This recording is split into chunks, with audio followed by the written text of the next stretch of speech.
Gathering the Nations with Jessica Arianes.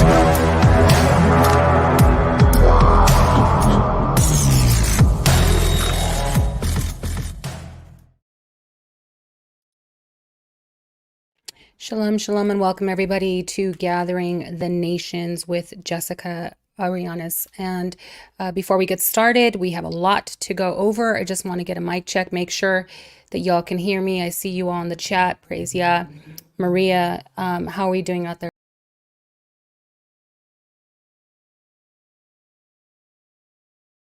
Alrighty then, if you can open up your Bibles, it doesn't matter which translation you use, as long as you're comfortable using it.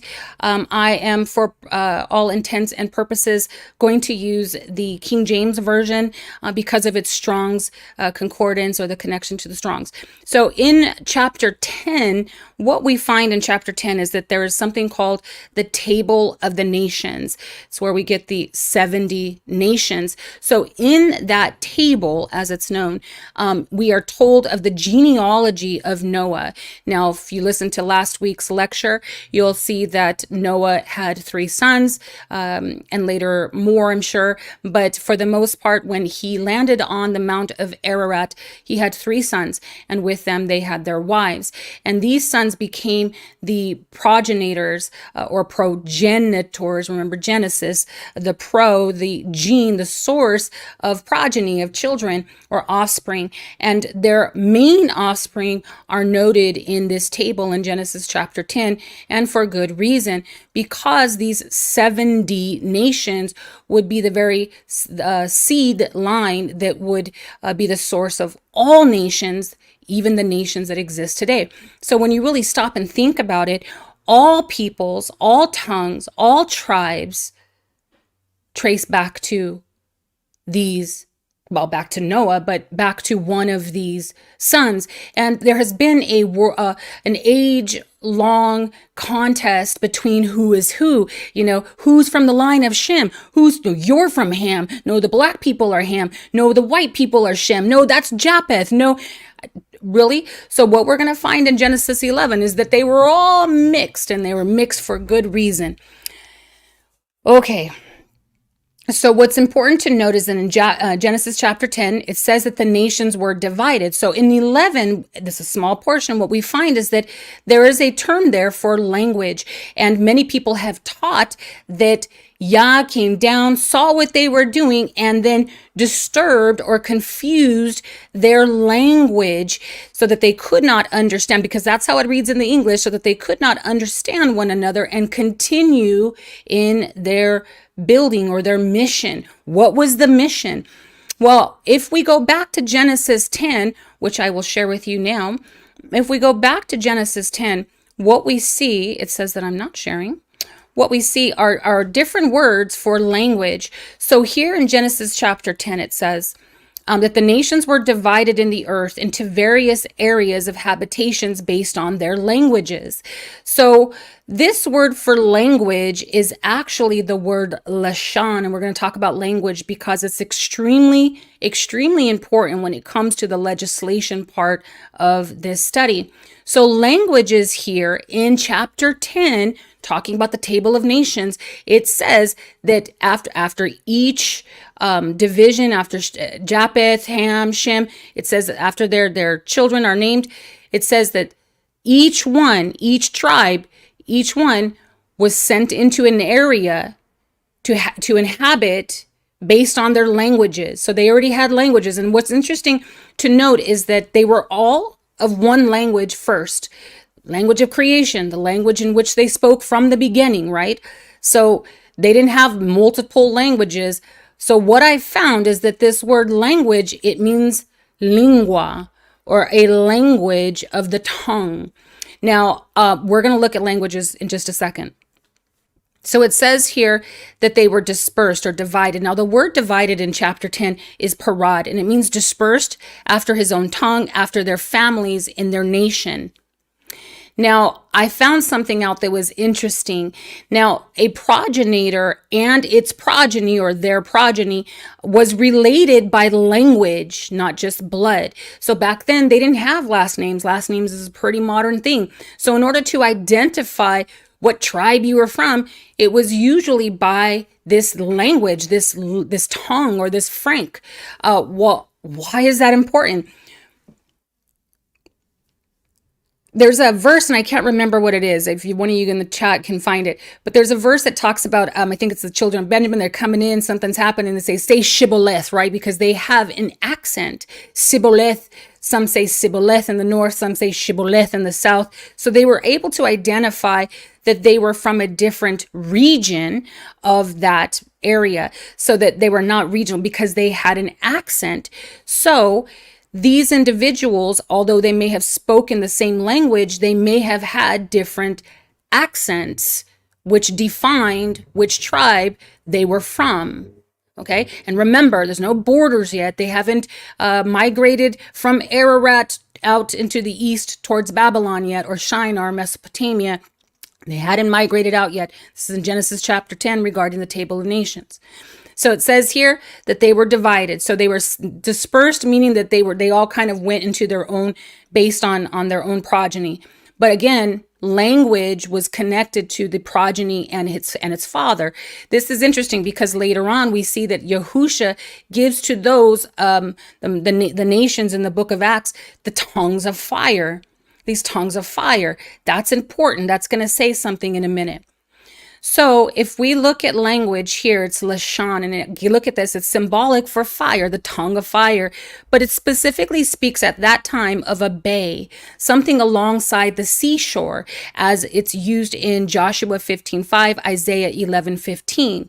Now, language is also used in 2 Samuel 23:2, as it says that Yahuwah's word was in Samuel's language, in his dialect, in his ability to communicate. So this means to have the tongue, or to have the ability to communicate. Now, I'm also suggesting that they had a particular accent or a dialect. Now let's look at languages. A divided tongue. Now, languages. So Babylon, now remember they're in Ararat, we're in Genesis chapter 10. Babylon was the land that was lying between the river Tigris and the river Euphrates. There was an upper or a northern part known as Mesopotamia, and then the lower or southern part, which was called Babylon. So hopefully this brings clarity, because there's like, was it Mesopotamia? Was it Babylonia? We're going to look at that. So Mesopotamia, known in the Babylon tongue as Al-Arak, is modern day Iraq and Assyria, which was known as Al-Yazira, or what we know today as Al Jazeera, is modern day Syria, or also a part of Turkey. So Mesopotamia, the region of Mesopotamia, was Al-Arak and Al-Yazira, or Assyria and Iraq. That is modern day today, Iraq and Assyria, or Al Jazeera. Now, the Bible refers to Babylonia in whole or in part as the land of the Chaldeans, or the land of Shinar. The earliest dwellers in Babylonia known to us are the Sumerians. They were not a Semitic people. The existence of the Sumerian language was discovered by Sir Henry Rawlinson.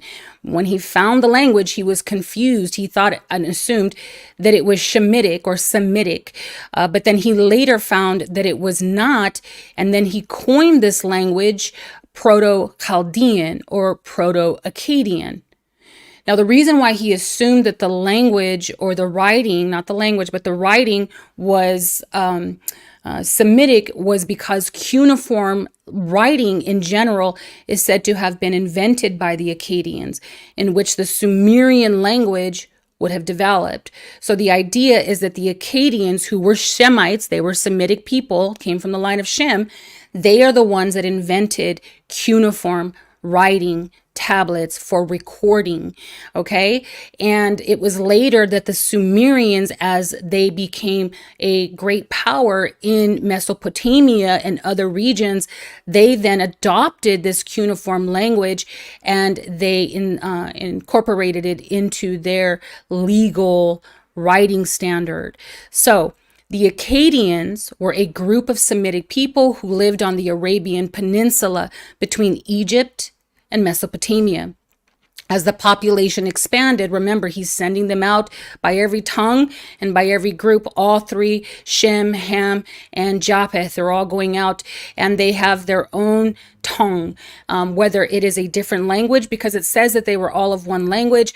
I believe, again, that it could be here that either it's a writing, the way that they would write, they had their own writing, which could be the tongue that they were speaking of here, the lashon, because it's actually the instrument, the actual anatomy of your tongue, this lingua. It speaks of the actual tongue, but it could also be, it also is interpreted as wedge, which is what cuneiform was. It was a wedge type of inscription in which they would keep record of things. And it's going to kind of point to the purpose of keeping these records. So again, whatever this lashon is, it's not just the language in which they are speaking, but it's some form of communication. Now, it could be the lashon, could be the writing aspect. We don't know, or we're going to look at this other word, Safa, which is also mentioned in chapter 11. So the Akkadians were a group of Semitic people who lived on the Arabian Peninsula between Egypt and Mesopotamia. As the population expanded, the group moved north and began conflicts with these Sumerians. Eventually led by Sargon, the Akkadians conquered Sumer in 2340 BC and filled the land as far away as Lebanon. Now, the city of Akkad was constructed to be capital of the largest empire known up until that time. The city later changed its name to Babylon and became the center of cultural and commercial influence throughout the Middle East for almost 2 millennia.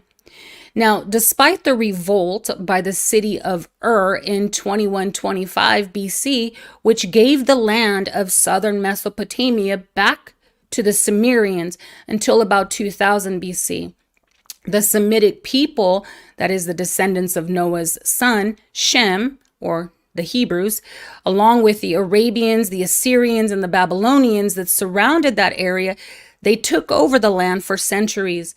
Abraham is thought to have migrated from to Canaan around 2000 BC.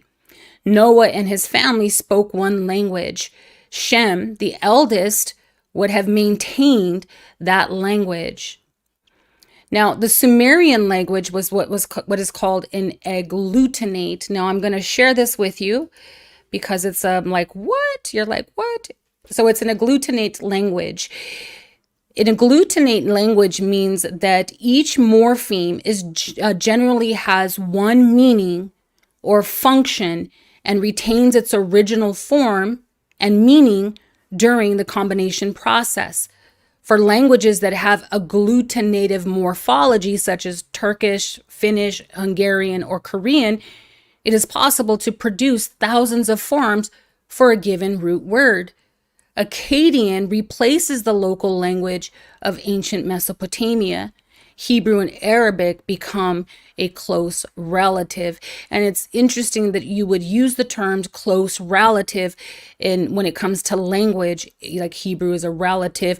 They even use the term like, Arabic is the sister language or the sister tongue of Hebrew. So they use these familial terms to associate language because, again, language is ascribed to a nation. The native, that's what native tongue means, native to the nation of that people.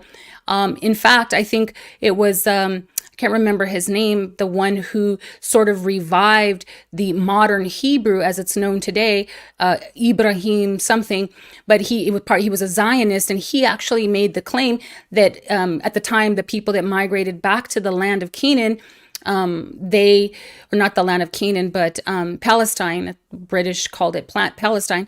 They migrated there and they were speaking Yiddish and Germanic tongue. And then they said, well, we need our own language, which is why he then went about restoring what was, again, what is known as the modern Hebrew. Well, he did that so that Israel would have a national tongue or a national language. Okay. So Hebrew, on the other hand, is more fusional. So remember those terms for all my students out there. You got agglutinate and fusional, especially as we start to get into the Hebrew language and we start to learn how it works. These terms are going to come into play. So a fusional language is a language in which one form of a morpheme can simultaneously encode several meanings. Morphemes, what are they? So it is a word or part of a word that has meaning. It cannot be divided into smaller, meaningful parts without violation of its meaning or without meaningless reminders. It recurs in differing word environments with a relatively stable meaning. Now, there were three basic divisions of language, and it's funny because we have the three sons, right? We have Shem, Ham, and Japheth. So there were three divisions of language. Cuneiform, again, was credited as the earliest form of writing, which was called a wedge. This word, again, is by definition a lip or a wedge. It was something that was on the surface that was edged out as a lip, something that protruded, okay? So in the Epic of Gilgamesh, it's actually used as a wedge or a lip. The Epic of Gilgamesh was actually written in cuneiform on these steles. So the divisions are the northern or northeastern branch, known as the Aramaic, the southern, among which the Arabic is the chief dialect, and with which the Ethiopic is also connected. And then you have the middle division, which is the Hebrew, with which the Canaanite and the Phoenician, which is also known as Punic, nearly coincide. All right, so now back to languages. So remember in Genesis 10, it says that the people, the progeny of the three sons, they are all kind of divided. They don't have borders yet, but they're like, you go over there, you go over there, you go over here. But they were still one in one accord. We know that because of the account in Genesis chapter 11. However, the Lashan, they had their own Lashan. We're going to look at that. What is this language? What is this Lashan? So again, remember that it means a rim or a seashore, something, again, a tongue of sorts. Now, just to reiterate from last week, Japheth became the progenitor of the Isles of the Gentile. It says there in chapter 7, I think, that it's the Goim, the Goim of the Isles, mostly known as the Sinai Peninsula. It's where they settled once they migrated out. What's interesting to note is Magog, Gog and Magog are thought to have, Magog for sure in chapter 10, verse 2, but of Gog and Magog, we're assuming that Gog also comes from Japheth later on. And then Ham, now this is interesting, right? Ham, later known as Canaan, then later called the Phoenicians. And if you watched my video on Mammon, all of this will start to make sense when it comes to the beast, which we're going to talk about, the two beasts, the beast of the waters and the beast of the earth, the sea beast and the earth beast. This is going to clarify some stuff. Again, we're pulling down strongholds here. How are we doing it? We're just exposing the lies, bringing clarity with truth, with the power of his word, the sword. This is probably the greatest battle of our lives as we bring clarity to these things. So again, Ham, Canaan, later called the Phoenicians. Now, the firstborn of Ham is Sidon in Genesis chapter 10, verse 15, which then becomes known as a city in Phoenicia and modern day Lebanon. Remember, you're probably going to have to come back and, re-listen to a lot of this because there's a lot of information. So Sidonia, right, became part of Phoenicia, or became the founder of Phoenicia and today modern day Lebanon. Now, what's interesting is that the Canaanites or the Phoenicians traded on the high seas. Remember that. They were known as the greatest traders in the ancient world for the period between 1000 BC and 600 BC. It's a long time. They were highly skilled shipbuilders and sailors. They built strong and fast sailing vessels to carry their goods. Now, their language was known in the Greek and the Latin as Put, P-U-T, Put. The Phoenician became the lingua franca. Write that down.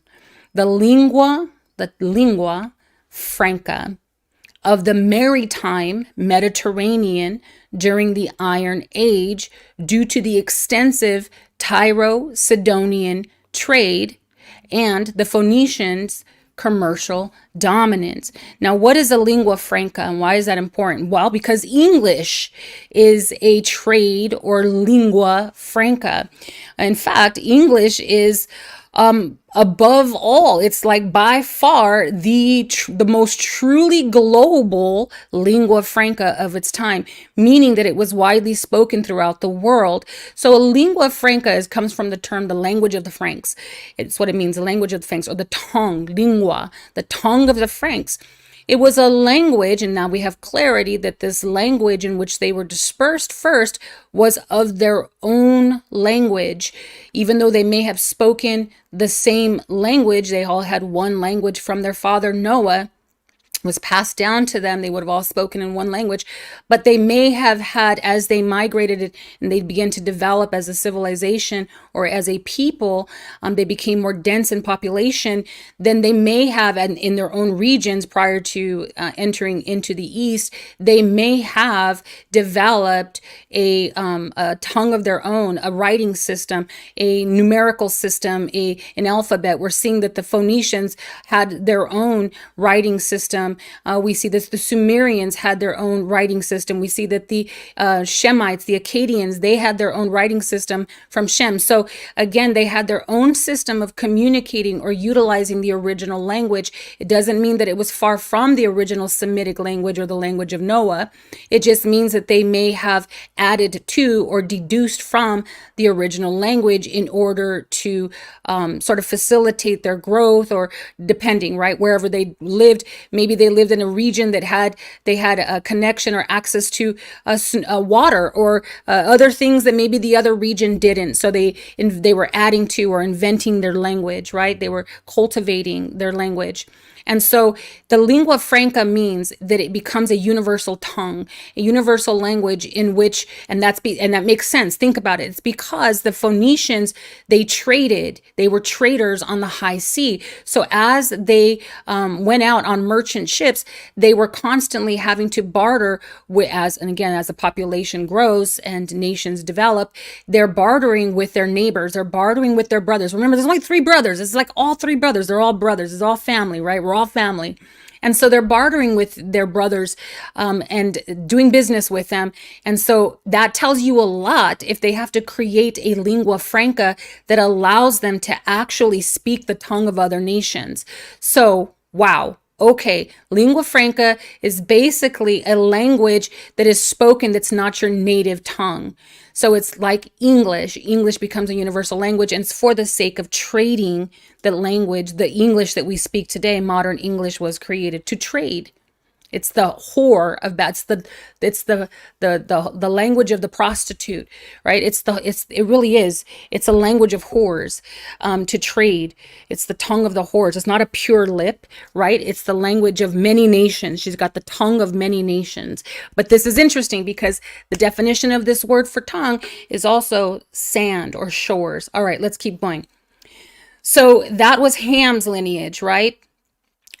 He created the Phoenician language, became a lingua franca, and through John Dee, the Enochian language and other forms of sorcery and casting and spelling and all the grimoires and grammar, we end up developing what we know today as English, which within English is, again, a lot of empty, vain words that have really truly no real meaning or substantial no weight to them, right? So they're just sort of lofty words.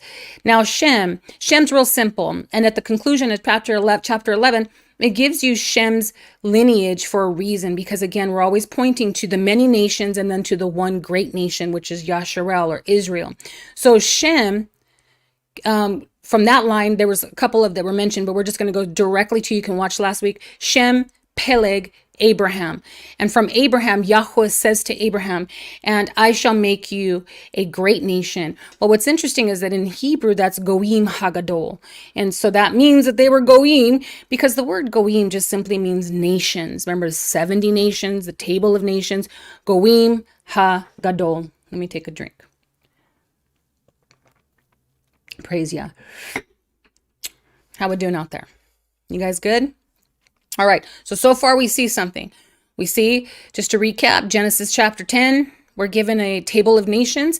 We're told that they sort of went out into their various regions. They're not sent out yet. They're not going to the east yet. There's only a few. There's only 3. I mean, they probably had like maybe 50 people living among them. It wasn't like it was a massive amount of people. It took time to develop a movement of people, a majority of people. So while they were doing that, as they were procreating, working towards creation, as they were doing that as part of their covenant contract through Noah, because remember, Yah made the covenant with Noah and his seed. But so as part of their contract, they were to procreate, to flourish, right? To multiply, to govern. So it's not a bad thing per se that they are trying to govern. Here's where it gets interesting, and I don't want to jump off, but I don't know. I thought you were talking to me. Jashan, sorry. I was going to respond to you. I don't want to get thrown off, but so let me just stay out of the chat. Okay. So remember, they're dwelling in Ararat, or that region there, right? And so they've migrated yet, not chapter 11 yet. So they're flourishing. And remember that part in chapter 9, Genesis chapter 9, Genesis chapter 6, we're told the wickedness. In Genesis chapter 9, verse 1, Yahuwah says to Noah, listen, part of the covenant that I'm going to make with you is that you be fruitful, you multiply, you replenish the earth. Right? And then there were some other stipulations, which we're going to go over in just a second. So the fact that they were supposed to rule over specific things, which was given to Adam, that's part of that government. That's part of that dominion, to have dominion. That's what it means. It means to be part of a government. It means to be part of an echelon on earth, to be a civilization, to be civil people. But yet the regulations, the stipulated commands were supposed to come from Yah and Yah alone. But what we see through the sons of Noah, including Shem's line, not through Peleg, not through Abraham. That's why Peleg is important, because Shem has other seeds, and through Shem, that line is corrupt. So what we see is that these men, they forsake Yahuwah and his commandments, his covenant, his ways. They forsake him, and they make up their own stuff. They make up their own rules. And that's Antichrist. All right. So Mesopotamia, we just went through the lineage. Right now, we just went through Cain. I'm sorry. No, we didn't. We went through Japheth, Ham, and Shem. Now we're going to talk about the Mesopotamia. So remember, I just gave you the 2 regions, Mesopotamia, the lower, and the north and the south. Mesopotamia, Babylon was in the lower region, Mesopotamia up in the higher region. And so it was divided. But this is important, and please pay attention to this, because this is going to conclude at the end regarding the one world order that we are actually living in today, which means judgment is coming soon. Why is judgment coming? We're going to find out why judgment will come upon the nations as they continue to develop a one world order. Why? Right event, wrong time. So Mesopotamia was also, or currently now, is known as something called the cradle of civilization. And really, if you truly want revelation and understanding, write it down. Take some notes, man. Don't just listen to me as someone else who is giving you information. Write it down. The cradle of civilization. That's important. Also, you can find it under the Fertile Crescent. Okay, this has something to do with the rim and the landmass. That is the 2 beasts, the beast that will come from the waters and the beast that will come from the land, please. So Mesopotamia would later be known by geopoliticians as the cradle of civilization. Now, in Genesis chapter 11, verse 2, it starts off by saying that they went, in 11:1 it says what the whole world was, the state of the world, but it says in 11:2, they went from Ararat to Shinar. It means that they went east. Remember, they would have landed in Ararat, and east of Ararat is in fact Shinar, which would later be known as that, like I said, the cradle of civilization, or the Fertile Crescent. Now, in Genesis chapter 11, verse 1, it says, we're going to break a few things down so I can make my point here. It says, and the whole earth was of one language and of one speech. Now, remember, it said in chapter 10 that they were dispersed based on their language. But we saw that that was the word lashan, which means the actual tongue, but it could also be a wedge or an instrument of writing, or the fire, or an instrument of communication, right? So it could mean that here, unless there's contradiction, it says that the whole earth was of one language and they had one speech. So why is language and why is speech used? This must have something to do then with not only the spoken word, but the written word, which is why I brought up the element of writing. It's important for us to understand the various writing, not just speaking, but writing. You know, have you ever met somebody that speaks a foreign language and you say, oh, but can you read it? Can you read the writings of that? No, I don't know how to read the language. I just speak the language. Two different things. So the word here for language in Genesis chapter 11, verse 1 is safa. And the definition of this word safa is lip, the lip, meaning a boundary or a shore. And I'm sorry, earlier when I said lashan, I said a boundary or something that protrudes. I got confused. The tongue is the internal thing. The lip is the external thing. Okay. So I think you get it clear. Lashan is the tongue. Safa is the lip. And the definition of this word for safa, which is what they were in Genesis 11, while they were the whole Tower of Babylon thing, they were of one lip. And that word means a boundary or a shore, which is very similar to lashan, which means also a bay or something along the seashore. Okay, you can find that in Joshua 15:5, Isaiah 11:15. So this word safa, you can find in Genesis 22:17 and Judges 7:22. In the Greek is the word shore. And it speaks of the innumerable or the multitudes, i.e. the sands of a shore. Now, the first thing that I thought of was how Yahuah told him to look at the stars, and also said to him that his seed would be likened to the sands of the sea, or the sands, or the sand. What am I thinking of? You find the verse and put it in there, please. But anyways, I'm thinking of the sand, right? And the stars, who can count them? So he's saying that your seed is going to be a multitude of people, right? Every tongue, every tribe, every tongue, every tribe. Think of tongues. So he's saying, but why two different things here? I'm going to break it down for you. So again, he's saying here that it's safa, and it's different than lashan. Lashan, the tongue, safa, the lip. So this word means the sand of a shore, or innumerable, or multitudes. So he's saying that he was saying here that the multitudes were of one safa and one speech. So all the people were one. That means that they were echad. They were in agreement. They didn't have any borders yet. They were not divided yet. They were all one landmass, one people. That's what this means. Now, the word here for speech, this is powerful. Check this out. It's the word dabar, meaning word or command, but specifically a royal decree. It's used within business affairs. For example, the 10 commandments, or the 10 words, the 10 debarim. The 10 commandments, the 10 edicts, the 10 laws. So it says that the multitudes were under one law, or under one command, or under the royal decrees of one. They were all governed as one. Something happens. Look at this. So here it is, y'all. Y'all ready? So it basically, to break it down, it means to be under the same rule or decree, that is to be one, united. Now, it was in Genesis chapter 9, verses 8 through 17, that Yahuah made a covenant with Noah, his seed, and all of creation. That is the government they were under. They rebel from that government, but that is the oneness that they were under. They were under the commands, the debar, the word of Yahuah.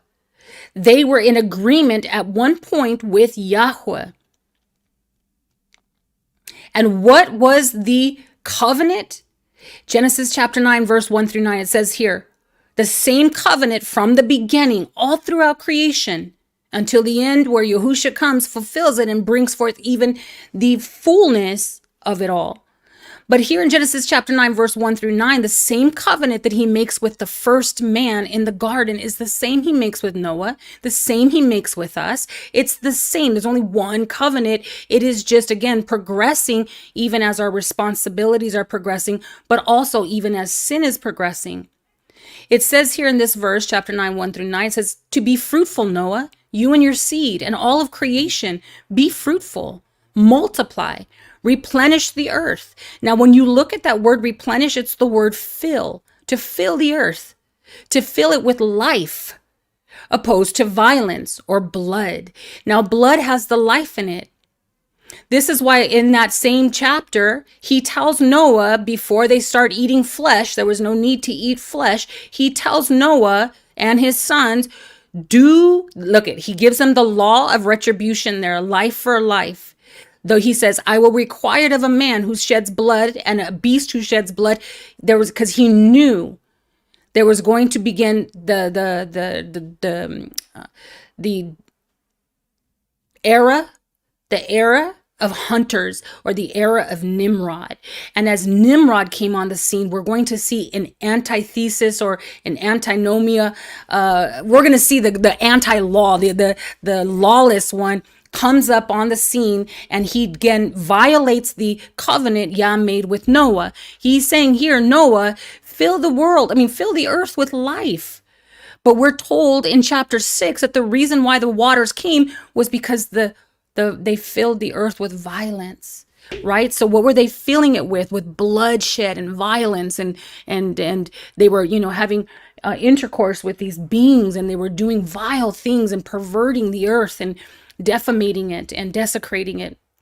And so he's reiterating here.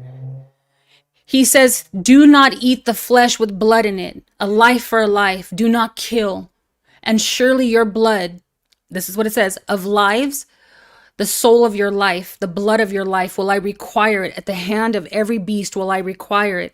And at the hand of man, and at the hand of every man's brother will I require the life of men. So remember, there were no borders yet. They were all brothers, 3 brothers, bunch of children. They were all family. There were no borders yet. They spoke one language, and they were under this decree. They were under this word, obligated to fulfill it, to do right by one another, right? But that doesn't happen. So it says in Genesis chapter 11, the whole earth was of one language. They were under one decree. They were all in agreement. They were under the Cepher. They had no boundaries. They were of one boundary. That's what it means, Cepher, boundary. One shore, a multitude of people were one, and they were under the covenant, or the debar, the command of Yahuah in Genesis chapter 9. Before everything gets crazy. So it says in Genesis chapter 11, 28, out of it says here that the seed, and we're cutting forward here, it says, because before we start getting into the whole Antichrist, the whole one world order, let me just tell you what happens to Abraham. So remember, Abraham was among all these people. It's not like he had his own place or region. He was among all these people. He would have been learning alongside them. It says that the seed of Torah dwelt in the land of of the Chaldees, also known as the Kasdim. Now the word Kasdim, yes, okay. So the Chaldeans, or the Kasdim, would later be known as they were Babylonians. Okay, they became part of the Babylonian Empire, the Chaldeans or the Kasdim. But modern day, today, of the Chaldeans, or this region in which Abraham was in, is what we know today. It was southern part. Remember, down on the bottom in Babylon, it would have been known as Southeast Iraq or Turkey. Southeast Iraq or Turkey. And we mentioned that earlier, where Iraq and Turkey is in regard to the 2 divisions, Babylonia and Mesopotamia. Now, the oldest settlers in Babylonia, not Mesopotamia, but Babylonia, known to us again, were the Sumerians. The Sumerians, like I said, I guess I didn't get this information, it's just in my head. All right, let me start from the beginning. So he was Terah's seed. Terah was in Ur of the Chaldees. That would be modern day East Iraq or Turkey. Okay, that's what we know today. Abraham was brought out of Ur. Now, the oldest settlers in Babylonia known to us were the Sumerians. We talked about the Sumerian language. The Sumerians divided Babylonia into those two parts that I mentioned. Remember the southern and the northern, but I'm going to give you more information. The two parts, which they called the country of Sumer and the country of Akkad, or the Akkadian, of the Akkadians. As they extended their territories northwards, their villages grew in size until they became small towns, and these in turn became cities of very considerable extent.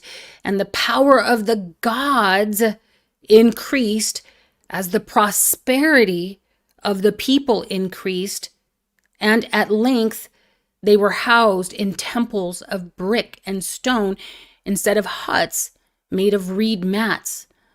Among the early Babylonian cities of which we have knowledge may be mentioned Eridu, traditionally regarded as the starting point of Babylonia and Babylonian civilization, also known as Ur of the Chaldees.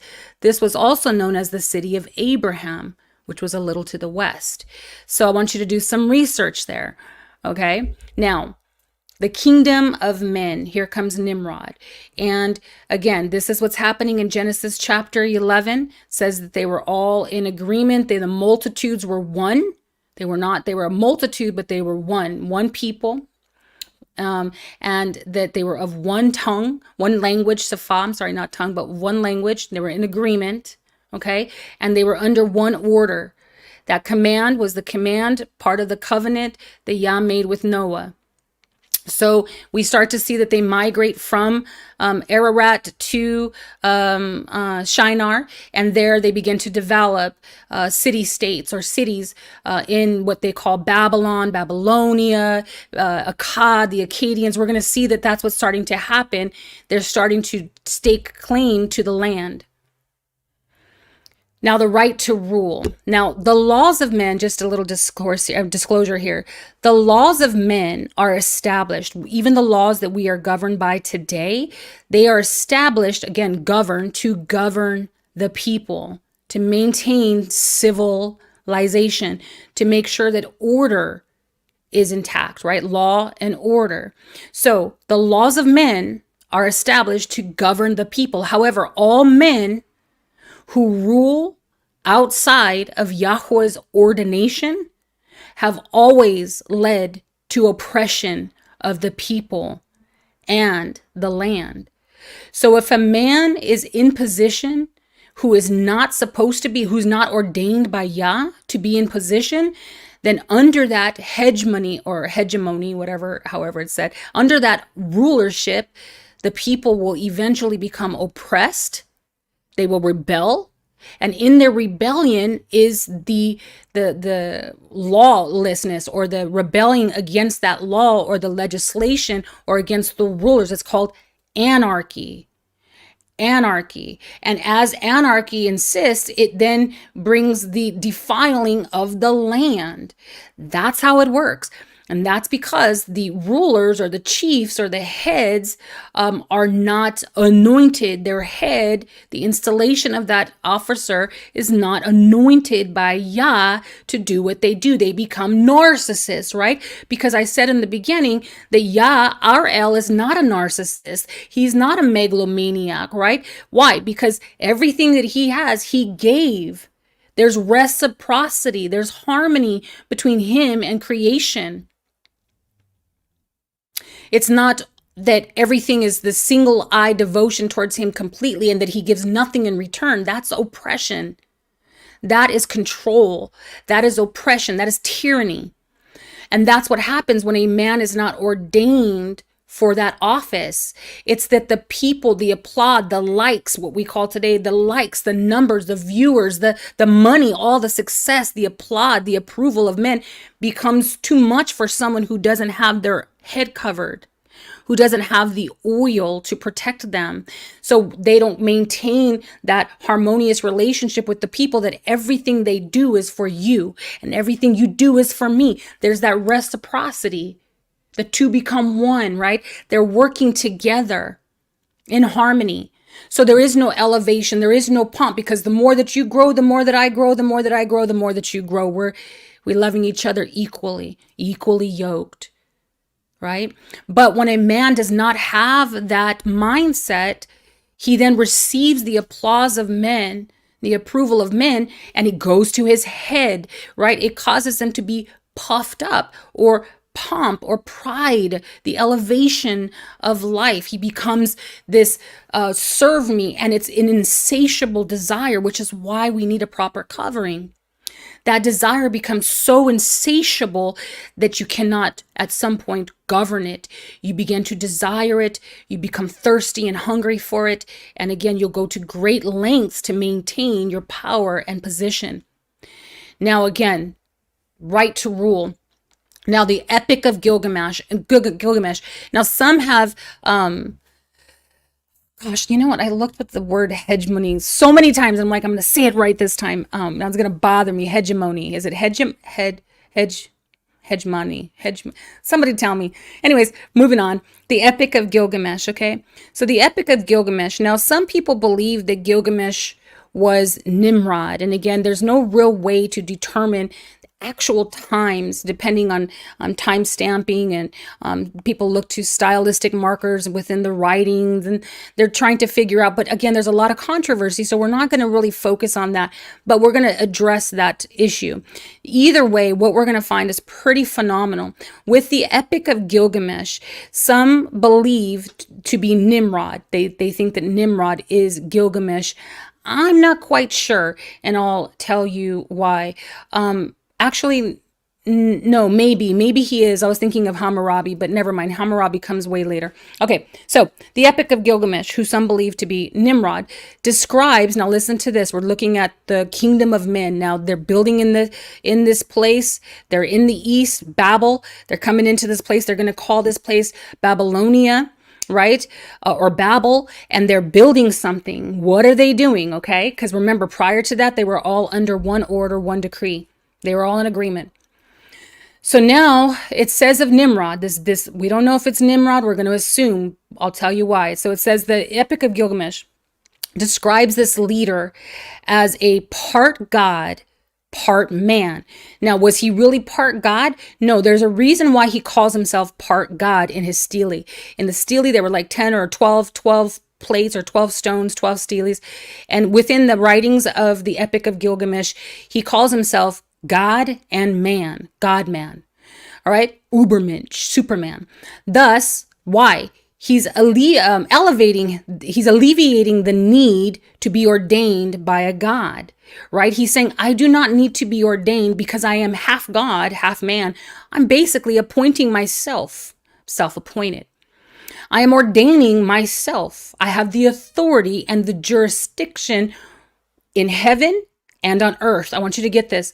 So saying that he is a God man, he's saying in heaven and on earth.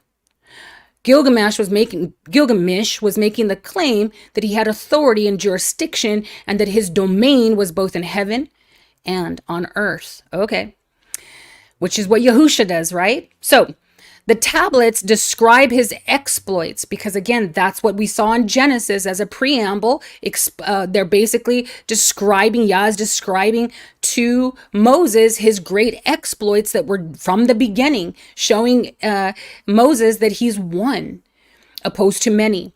So the tablets describe his exploits as him being a great, mighty, wise, and learned king, one who was well acquainted with the antediluvian history, okay? A traveler, a mighty hero. He built a great wall. He was known for building a wall, a massive wall. I was like, okay, Trump is building the wall. Okay. Yet in spite of all his great deeds, he could not prevent the suffering of the people. It is said that the people, again, in the epic, it is said that the people suffered so greatly from the corvée, which he imposed on them, that they cried out to the gods for a deliverer. And the gods then ordered the goddess Aruru to create one. Now, a corvée is unpaid forced labor. Also likened to later Jeroboam. Was it Jeroboam or Rehoboam? One of those brothers, Jeroboam or Rehoboam, I think was Rehoboam. One of them ended up causing a split between the northern and the southern tribes for this reason, because there was a type of corvée, a taxes. They placed that heavy taxes on the people. And what did the people do? They cried out for a deliverer. So they split and went to whomever was going to be more lenient. It also means to be heavy-handed in rulership. We see this with the Pharaoh that came up after the Pharaoh that honored the children of Israel. Again, Egypt being a brother from Shem to Japheth, and Shem from Ham being a brother to Japheth and Shem. So these are all family members doing wrong to each other. They're not loving each other. Love your neighbor, right? They're not loving their brother as themselves. They're actually rising up like Cain, brother against brother, doing great violence because of power and rulership. So now in Genesis chapter 10, verse 8 through 9, remember they placed in Pharaoh, regarding Pharaoh, he placed those heavy burdens, that corvée, upon the people so that they cried out for a deliverer, and Yahuwah sent them Moshe. So we see the pattern here. We're seeing something here. Okay, so we're talking about Gilgamesh, whether or not he's Nimrod. Now let's go back to Genesis chapter 10, verses 8 through 9. Now this I actually want you to see, because it's really cool. Even actually, just for this part, I thought it was so fun. I actually studied this Sumerian writings here. So I know how to read this. Pretty cool. So it says here, Gabur. So it says in chapter 10, verses 8 through 9, that Cush beget, he brought forth Nimrod. And it's noted there purposefully, okay? There's a reason why it's noted there, and we're going to look at it. He became, it says, a Gabur in the earth, a mighty hunter in the face of Yahuwah. Now, this actually reads in the Hebrew as he became a mighty hunter in opposition to Yahuwah. So remember, they were all under the order of Yahuwah to not shed blood, to not kill, but to replenish with life, to multiply. Natural death, right? If that was the case because of sin. But Yahuwah was saying, do not murder, right? Do not murder. But we see here that he became a hunter. Now, this is very important because the word Gabur is 1368. He became a mighty Gabur, hunter. It means a child born to rule and govern, spoken of warriors or heroes, champions in battle. Now, back then when Babylon was being established, or Mesopotamia was being, or Shinar was being established, the cities, right? That's what's being built in Genesis chapter 11. A city is being built or established. A city is being established, and it's no little thing, y'all. It says that the cities in Babylon were governed by something called a patasi, known as Gaburs, or great men, otherwise chiefs.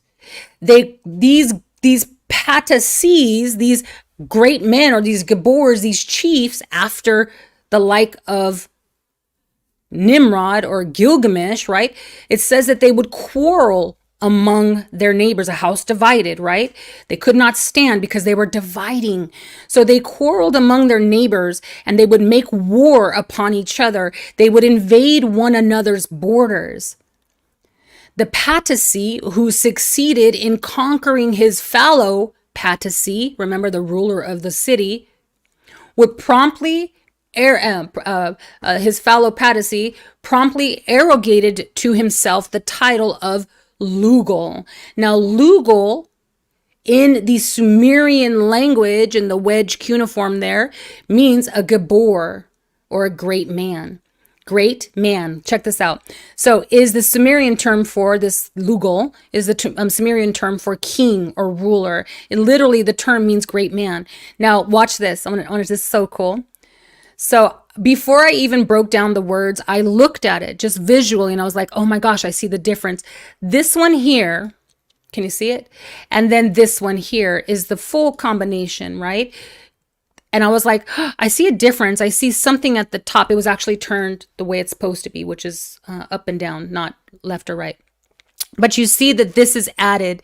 This thing here, this regalia, this little marking, incision is added to this little marking. And as I looked at this marking, I said, it looks like a crown. And sure enough, this little marking here actually means man. And this means great and is in fact a crown. So combined, it means to crown the man, the crown, the crowned one. I was like blown away. You can see it right there in their language. The big man. It also means a big man. If you've ever heard someone, hey, what's up, big man? Right? What's up, maestro? What's up? And they're speaking about someone in a position of authority. So again, great man, the patasi. Patasi, once they would conquer another territory, they would call themselves Lugal, or the great man, the Gabor. So that's what he was doing. Nimrod was actually taking to himself. He was hunting. When I looked up this word for hunting, it says that he was hunting both man and animals. It wasn't just animals. He was shedding blood. Now, the word dominion was considered a confederacy of several cities. So to take dominion means to take possession of your neighbors. So it meant if there were several cities, back then, dominion was usually, they tried to take dominion. They tried to take dominion by, let us reconsider. You do this and we do that. And let us, there was they were really trying to work things out. This is why they argued. But because they were quarreling and arguing about genealogies and about when the sun sets and when a day begins, they were so much arguing that they were constantly divided. And then one would just then rise up against the other and take down or take over. But a dominion was primarily considered a confederacy. It means many cities working together in conjunction. So remember, a Lugal's duties, this is important, ceremonially, back then it would have been ceremonial duties. A Lugal, one who would take over cities or take over regions, he was responsible for all of the cultic activities. He was responsible for arbitration and border disputes, military defense, which was inherited through succession. In other words, his son would inherit that right. A young man, he had to be a young man with outstanding qualities from a wealthy landowning family. That means that he would inherit his rights and his possession. This is actually going to be extremely important later on as we start to learn about the Bechorah, the firstborn, and Yahusha actually being the master or the Lugal. He is actually the chief of chiefs. He's the head of heads. He's the king of kings. He's the El of El. He receives his inheritance. And it's also important to note that we see now we're going to start to look at the New Testament a lot different, especially when we understand what the book of Acts means. And when they are initiating elders, it is also said of certain elders that they have qualifications, that they have to be men that not of wealth or land owning. In fact, none of those things. They actually had to have the fruit of the Spirit. They had to be gentle and they had to be kind. They had to be patient. These were the attributes of their Elohim that was required for them to govern within their cities or to enforce the covenant. Okay. But here we see again, all of a sudden we see that they're starting to move or deviate away from what is expected of them. It was very simple. Be fruitful, multiply. If you go back to Genesis, there was literally 2 commands. Eat from these trees, don't eat from that tree. Live and die. Literally 2 commands. Even the word there for command is mitzvot, which means command. Mitzvot. I command you this day, live and not die. Okay? It wasn't complicated. But as sin began to progress on the earth, laws and laws and laws and laws, the more the laws, the more sin there is. So we see that they begin to deviate from the simplicity that was given to Noah and the sons. They start to make up their own stuff, their own laws. They're starting to add to and take away from the simplicity of the covenant in which Yah established with Noah. So whenever regions, so Lugal's duties, they had to be young men, they had to have all of these things, wealth, they had to own land. Well, there's a parable also of the landowner who rents out the land to certain tenants, and then the wicked tenants, they, kill the people and the messengers, and then they end up killing the son because he's the inheritor. That's what this is talking about. Each city had a patron deity considered the master of the Lugal. Suzerain vassal, right? So these individuals who would exalt themselves into position or put themselves in position of influence or dominance, they would make the claim that they were ordained by their gods, which again is in lieu of Yahweh Elohim, because they know that they weren't. Yah was not putting them in those positions. So in the name of these inventions, and that the watchers or the certain entities, which by the way, Satan or Hilal ben Shachar, he is actually known as a militant cherubim. He took with him a legion. That word legion speaks of a military number. It speaks of a legion of angel armies, right? He was a ruler of the angel armies. So he was very versed in military combat and also in government, part of the echelon of the angels, or the hierarchy of the angels in heaven. So he would then be part of that inspiration, giving these inspirations to man, because we see that from the beginning, him not willing to do the will of Yah, usurping himself above the throne of Yah to make for himself his own throne on earth and also in heaven. And through man, he creates suzerain vassal treaties to establish his own rebelliousness or his own laws that are against the law of Yah, anti-Christ. These are antichrist, all of them. Christ means anointed. Anti means not. They are not anointed. This is why they have many gods, because by the power or the authority of their false gods, these spirits or entities, I could just flow. I'm not even showing my notes, but this is what it's all about. Under the power or the jurisdiction of these false entities is how they conduct their business. So when regions were dominated by others whose gods differed, especially in war, the subjugated people were forced to adopt those gods as a tribute to the victory given in war. So we see an example of that in modern times between the Spanish who worship the Catholic, deities and the God of heaven, right, Ishtar, and their other, multitude of gods, plethora of gods. We see that as they conquered the native people here in the Americas, as they conquered the people, they forced it upon them. They were forced to then subjugate, to put away their beliefs and even their language. Many of the Mexica people or the native people here, well, actually, mostly all of them lost their tongue. They lost their language. One of the first things that they did was they would, force them to go into these schools or those Reformation schools and learn Latin or Spanish, which is why most Latin from Latin America, Spain, Spanish people from Spain, Europe, and then you have the indigenous people, for Azteca, Mexica, different nationalities or different nations within this land, they now speak Spanish, right? Hispanic is Hispania from Spain. Latin is Latin America. Then you have Mexica, which is known as the Mexicans or the Mexicans. So, but they mostly, as they were dominated by the Spaniards, they were forced to speak Spanish, and they would lose their Inatl tongue. Nahuatl was the tongue of my people, and they would lose their tongue, and they would lose, if they rebelled, they would lose their lives. They were forced to then adopt homage or to pay homage to Catholicism, which is why a lot of the Latin people or the Mesoamerican people, they do in fact claim to be Catholic, okay? And so this is what is happening. And so even from the beginning of time, as they dominated, they would force them to take on their language and then to pay homage to their gods in victory. And so it elevated the individuals into believing that their gods were for them and not against them. Now back to Nimrod. So we're in Genesis chapter 11. We're in Genesis chapter 11. And in Genesis chapter 11, it is said of Nimrod, in Genesis chapter 10, it is said of Nimrod that he was a mighty hunter, a Gabor. He was a Gabor in the face or in opposition. So that means right away that he opposed. We see something here.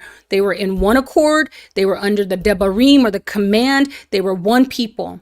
Even though there was a multitude of them, they were one people under the command given to Noah and his seed and all creation. But then Nimrod rose up in opposition to Yahuwah. Like Satan, he rose up and he made these, if it is Gilgamesh, in which it is attributed to, if he is Gilgamesh, then we see that he was an oppressive tyrant, but he was made to glorify himself. He glorified himself on the earth, but he was a tyrant, okay? And he actually forced people to build his kingdom without wages or without any kind of fare. And so the people called out for all these, and that's where the mythology comes from, all these gods of deliverance. But it was actually just other nations that came in and beat their brothers up, right? So I'll beat you up. All right. Back to Genesis chapter 10, speaking of Nimrod, it says that he was a hunter. Now, we just looked at what a Gabor was. We looked at what this word meant in regard to these patasy, what it meant that Nimrod became a Gabor meaning a child born to rule or born to govern, a warrior who would then create cities. And within these cities, he would build up patacies. And these patacies were also known as Gabors or great men or chiefs. In the Sumerian, it is the word patasy. And once they conquered one another, they would be then elevated to the status of a Lugal or a king. And the more domination, the more cities that they swallowed up in victory, or the more cities that they consumed, this was called their domain or their dominion. And then they would set up confederacies of these cities, multiple cities, and then they would then build empires. It was all about building empires. Now it says here that he was a hunter. Now the word hunter is the Hebrew word zayid. And listen to this. It means to chase game, to catch for food. So remember that Yah spoke to Adam and said, and now from the sweat of your brow, you're going to eat herbs. In addition to eating the fruit of the trees, you're going to eat herbs. Never once did he say you're going to eat food. You're not going to have to catch your food catch the game for food. He says you're going to have to labor in the field for your food, the sweat of your brow.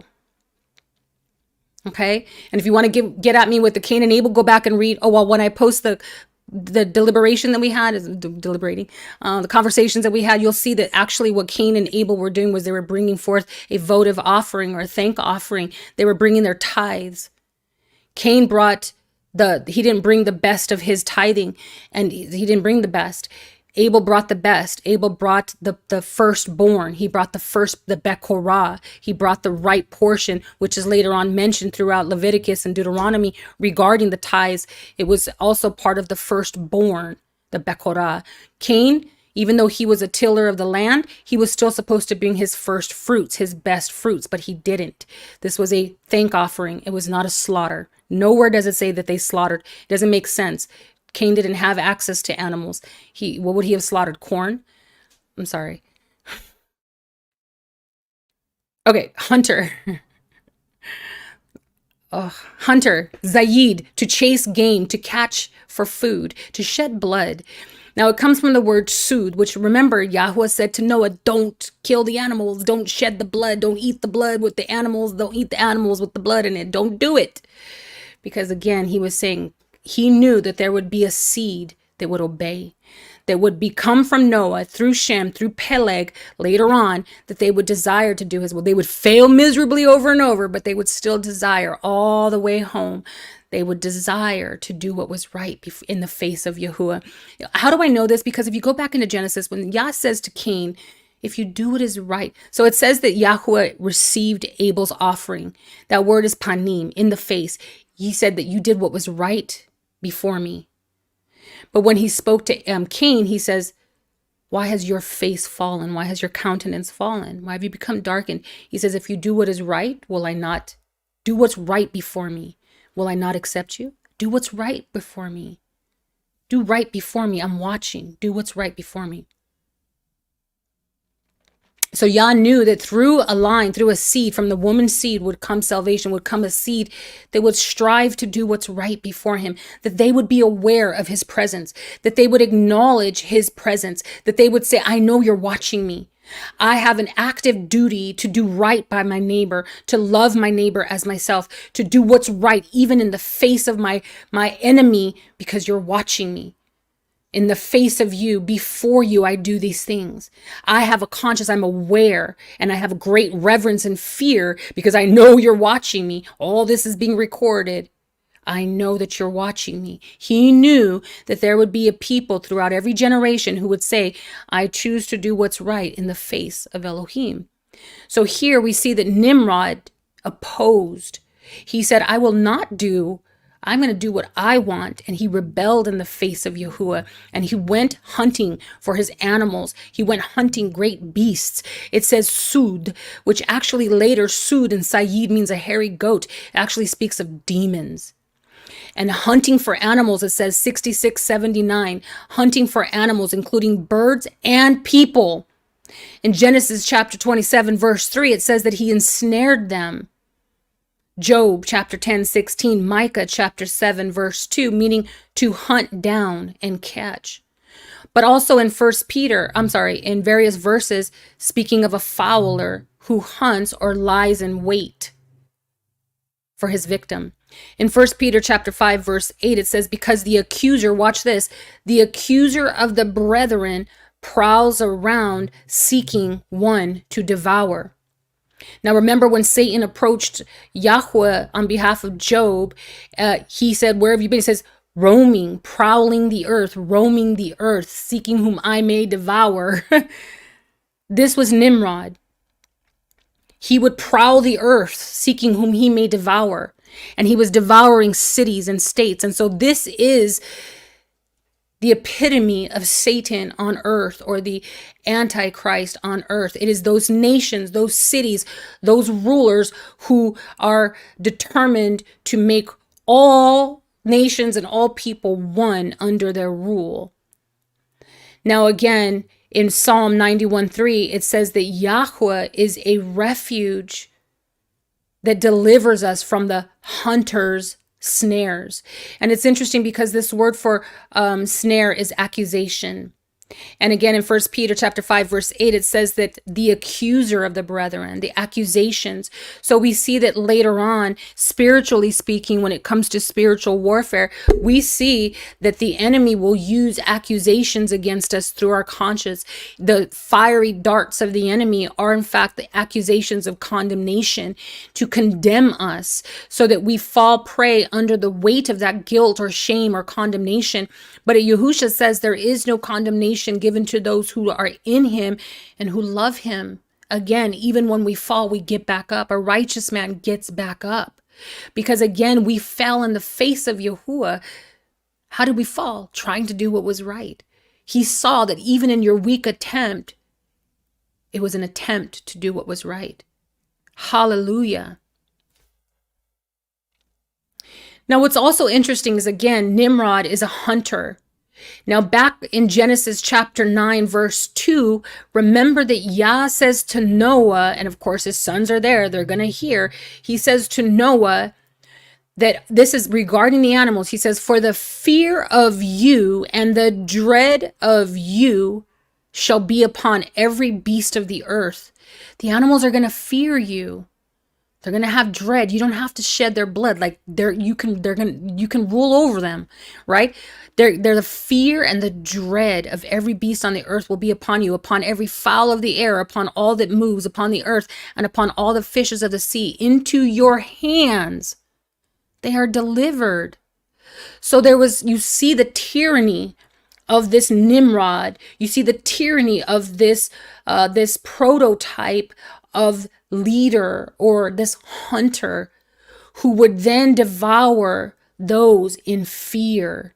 See, the spirit of Satan, or the spirit of Antichrist, or the spirit of this age that has been from the beginning, it actually dominates through fear.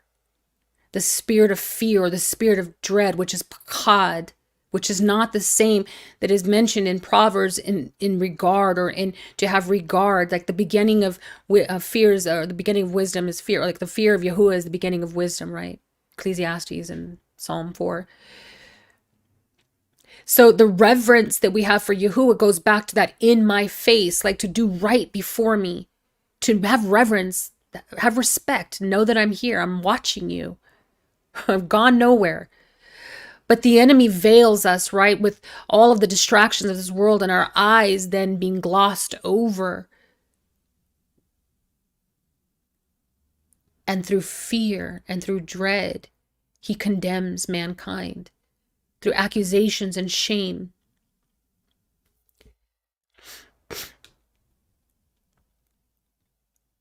Now, the head of city-states of Nimrod, this I want you to see. This is excellent here, in my opinion. So it says the head or city-states of Nimrod. They're mentioned in Genesis chapter 10. And I want you to write down city-states. It does read in Genesis chapter 10 that, let me see if I can get there so I can get you the right one. It says here, Genesis chapter 10. Genesis chapter 10, verse 10, it says, and the beginning of his kingdom was Babel. But actually that beginning is chief, head, or something that initiates, but it's actually city or state.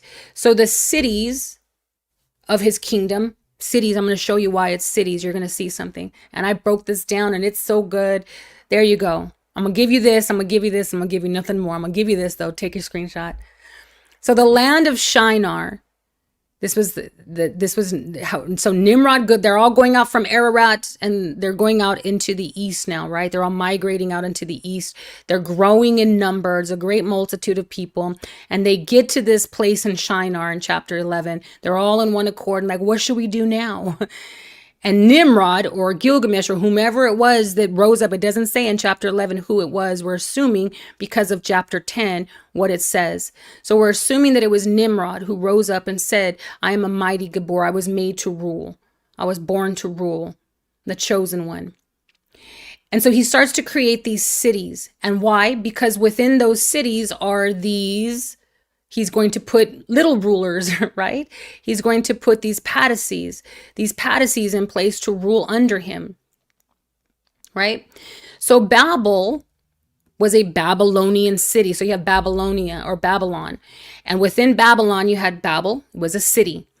Erech was a Mesopotamian city. Remember the two divisions? Then you had Akkad, which was the city in Shinar before it became Babel. You had Kalna, which was also a city in Shinar, okay? But then you have Ashur. Now, Ashur was a son of Shem, and Ashur would later be known as Assyria or Assyrians, the Assyrians, right? Nineveh, think of Nineveh, the Assyrians, right? They were violent, they were brutal, but they were still from the line of Shem.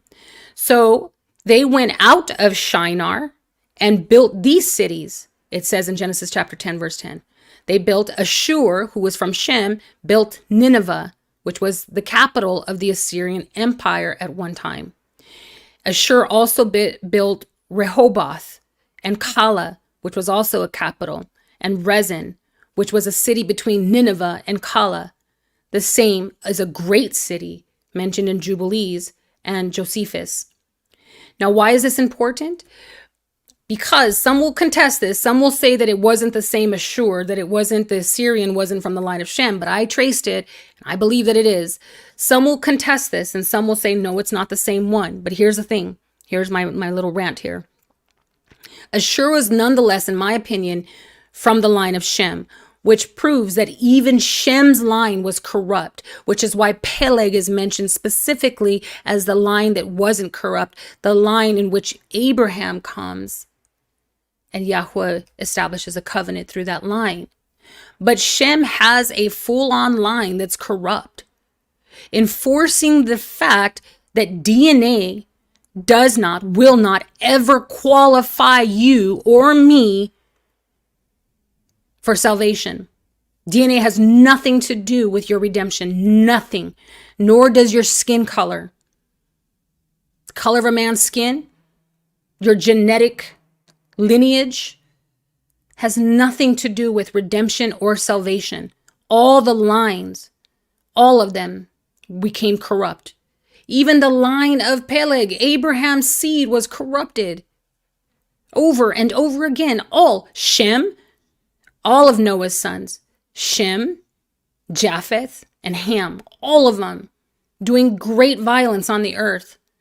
And only a very small, watch this, small group of individuals failed, but constantly strove to do what was right in the sight of Yahuwah. And how do you know the difference between those, the remnant and the rest? Is by their works. It's what they strove to do. They tried to do what was right versus the rest of the world. So then again, what is it that qualifies you? Not your skin, not your DNA, not even where you're from, because I'm going to show you something right now. It's powerful. What marks the man is the God he serves, period. And how do you know? This is why Yahushua said, you will know a man by what he produces, by his fruit. He's going to produce after his own kind. He'll show you who he's of. He will show you who his God is. He will show you what seed he's from. His own kind. Remember back in Genesis, you eat from any tree that produces a seed after its own kind. So people will show us in the midst of conflict, battle, and war, in the midst of trouble, who they belong to. Can you do what's right? Not in times of plenty, but in times of famine. In other words, every man will reflect which king is reigning in his heart by his conduct. Now we're going to get into the one world order.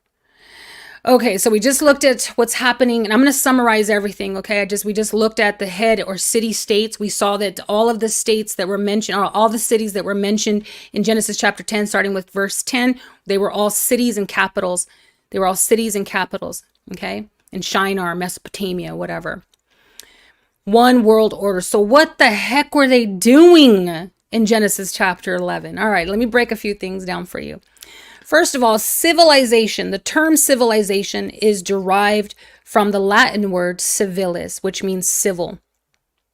Other related Latin words are civis, meaning citizen, and civitas, meaning city.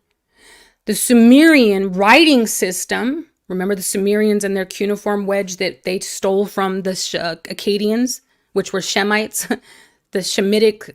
They are the ones that actually maintained the cuneiform language, and then Paleo and all the Hebrews and stuff.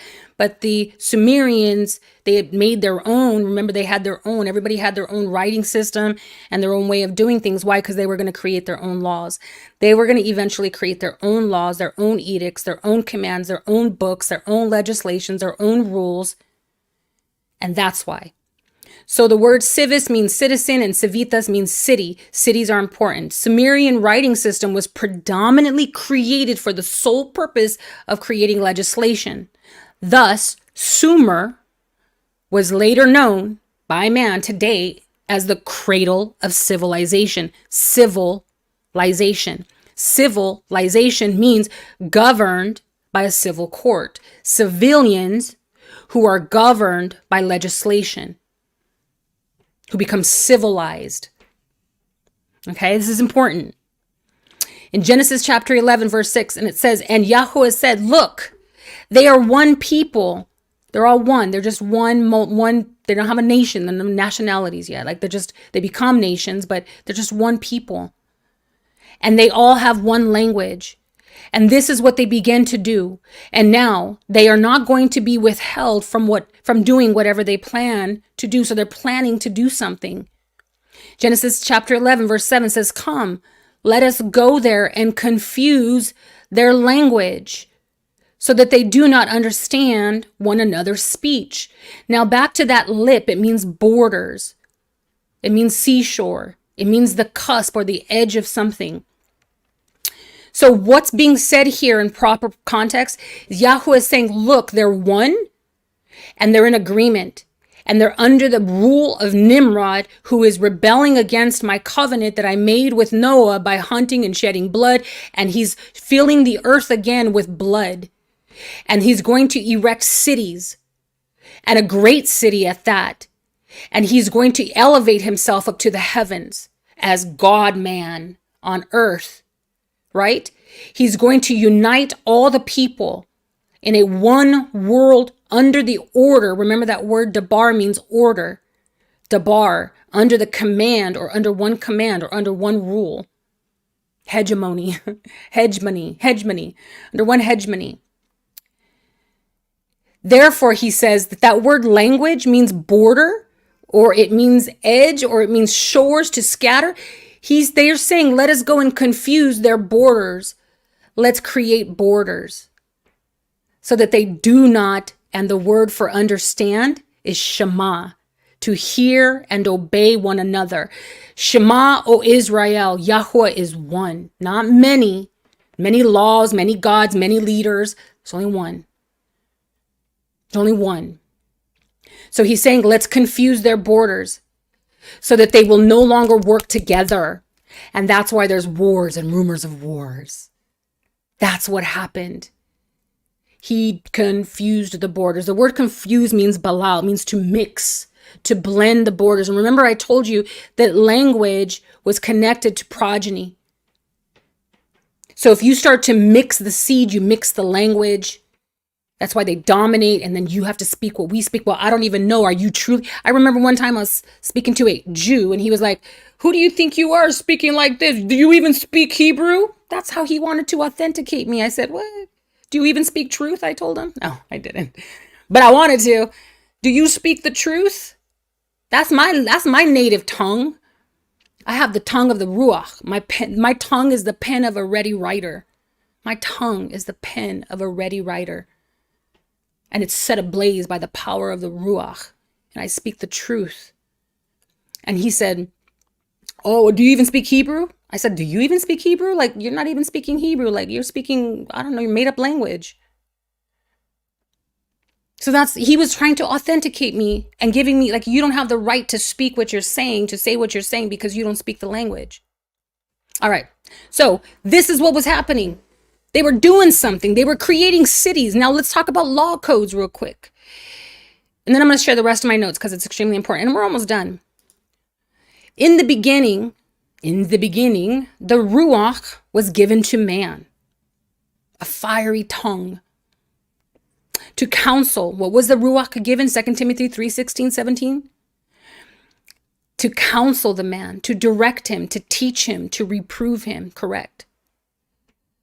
2 Timothy 3:16, 17 says, all scripture is Yah breathed, the breath of life, the tongue of life, and is used. That's why the serpent's tongue, right, came in, deceiver, and is used for instruction, for conviction, for correction, and for training in righteousness, so that the man of Yahuah may be complete, fully equipped for every good work. The commandments from the beginning were simple: do and don't, live and not die. Once sin entered into the relationship, sin entered in, it began to affect the relationship between the suzerain and his vassal. It began to diminish. The vassal began to become deaf to the words of his suzerain. His heart waxed cold. He no longer desired to do the work of his suzerain. He wanted to be a free agent, to follow his own will and his own desires, the pursuit of happiness. Men were left then to their own devices to be like God, knowing good and evil. That's what judicial lawgiver means. That's what judicial means. It means to be able to judge between good and evil, right and wrong. That's the tree they ate from, good and evil. So even as they partook in that deception, the bread of deceit, the bread of sorrow, they became their own judges. And all of them were being sentenced to death. Sentenced to death by their own tongues, by their own words, by their own laws. So they desired to be like God, knowing good and evil. As sin progressed, the need for more laws became necessary. Supply and demand. Sin demanded the supply. We have been given the spirit of the law. Thus, love Yahuah and love your neighbor as yourself, bone of my bone. It's so simple. This is how we know we're going in the right direction, because we're coming back to the garden. We're coming back to those two simple: eat from this tree, don't eat from that tree. Don't bear false witness. Don't throw your wife under the bus, right? When that enemy comes into your borders to try to dominate, take authority. Subjugate him, rule over the beast of the field, rule over him. What? With the truth. Thou shalt not. Resist the devil. All the things, right? Love your neighbor, love your wife, bone of your bone, love her as yourself.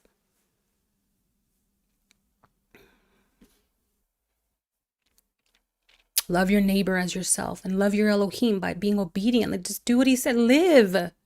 Live. In primitive times in Babylonia, each community or each tribe formulated its own laws and administered them according to custom. The laws at that time were few and simple because there wasn't a lot of sin yet, right? It was developing as they developed. As power and as the land began to prosper and they began to prosper, men and their insatiable desire for power and rule became greater and greater. Insatiable. It means it can't be quenched, can't be satisfied, bloodthirsty, killing anyone who was in opposition to them, anyone who would oppose their quest, their conquest. That's the bloodshed, right? The law, remember the Wild West, that's what it was like without the sheriff in town, without the law, right? You had lawlessness. You had people who would just shoot you. What? Give me that beer. Shoot you. I got to break the monotony every now and then. Yah has a sense of humor, by the way. I mean, he put me in this position, right? Sense of humor. So it says that, or I say that the laws at that time were few and simple and were drawn up chiefly to protect the property. Watch this. To protect the property of the God and the community, but the property of the gods were first. And guess what?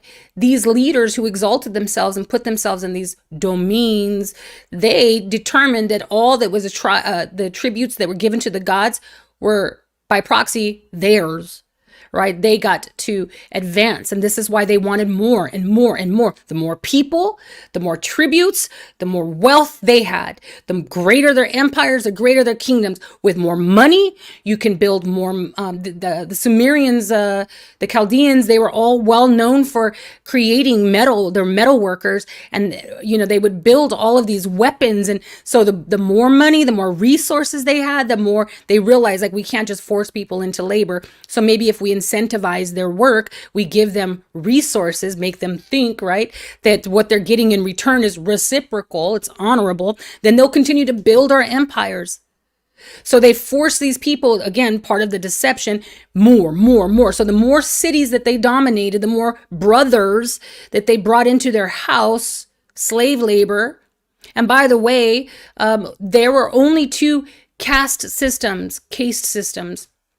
There were only two. Slave or free man. That's it. When you go, I'm going to give you some codes to look into. I'm going to give you some homework to do. There were three predominant codes that existed in that time, one of them being the Code of Hammurabi that came later after the conquest of Sargon and the whole Babylonian conquest of the Sumerians. But there were other codes that were enacted as well. And those codes make declaration of only two types of people, two systems, free and slave. The free men were the ones who were usually in positions of influence, leadership, and wealth. Everybody else was a slave. Literally. I'm going to show it to you. So, primitive times, communities, each community, every tribe formulated its own laws, and they administered them according to the custom of their time or the custom of the people. The laws at that time were few and simple and were drawn up chiefly to protect the property of the gods. They cared more about the property of the gods because it was their property than to protect the community. Now, legislature, I want you guys, I'm going to show this to you because it's necessary. Because if we're going to be practicing the Torah, everybody's under the Torah, we're under the Torah, then you guys need to know these things. So again, that by your own laws, you don't condemn yourself, because the anti-Messiah is coming. If he's not, he's already here. He's been here since the beginning of time. He's working through these nations. He's working through the laws of man, and the futility of laws, putting to them of no effect. So if you're going to put yourself under the condemnation of the law, which you don't understand what you're saying or doing, Yah has mercy, like Nineveh. He says, you don't know your left hand from your right hand. Praise Yah. He will send us Jonah.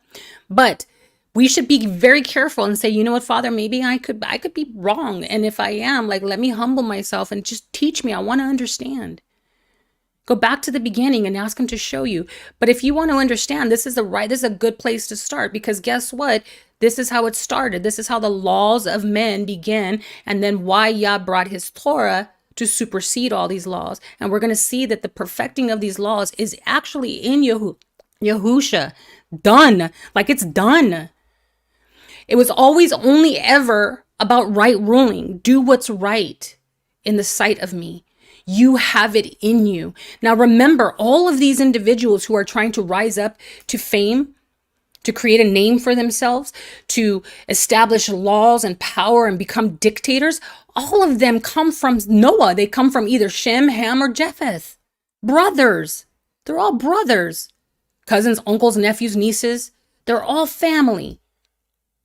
But they're splitting because after, when Yah scattered them, he divided their borders. He created borders, and he then changed their rules and regulations within their borders. I just showed you that within each community or border was now establishing their own laws, communicative, community laws, neighboring laws, all these laws on how to govern the people. Now you just see a bunch of leaders, a bunch of chiefs, and no Indians, everybody rising up to power. And they begin to dominate, brother against brother. Cain, am I my brother's keeper? Right? Am I his strong fence? Ach, Aleph, Chet, his strong fence?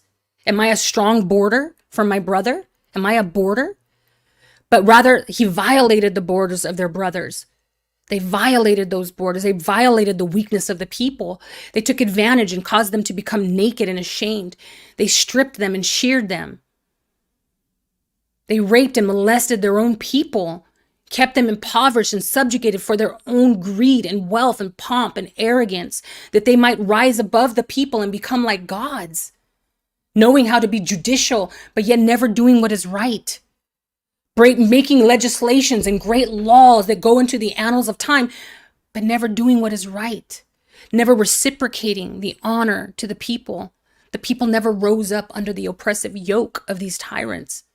Now I'm just flowing freely here as the Ruach leads, but it's important for us to know, this whole movement of this Hebrew roots and Torah community, and none of them are teaching this. And I remember I'm just going to say it flat out. I worked with an attorney here on my channel who I used to wonder why he never taught these things. Why aren't you teaching the people about the state laws and the legislations and what was actually happening? Why do we rather lean towards the Nephilim? They were trying to reach the gate of heaven. Babalu, Ricky Ricardo.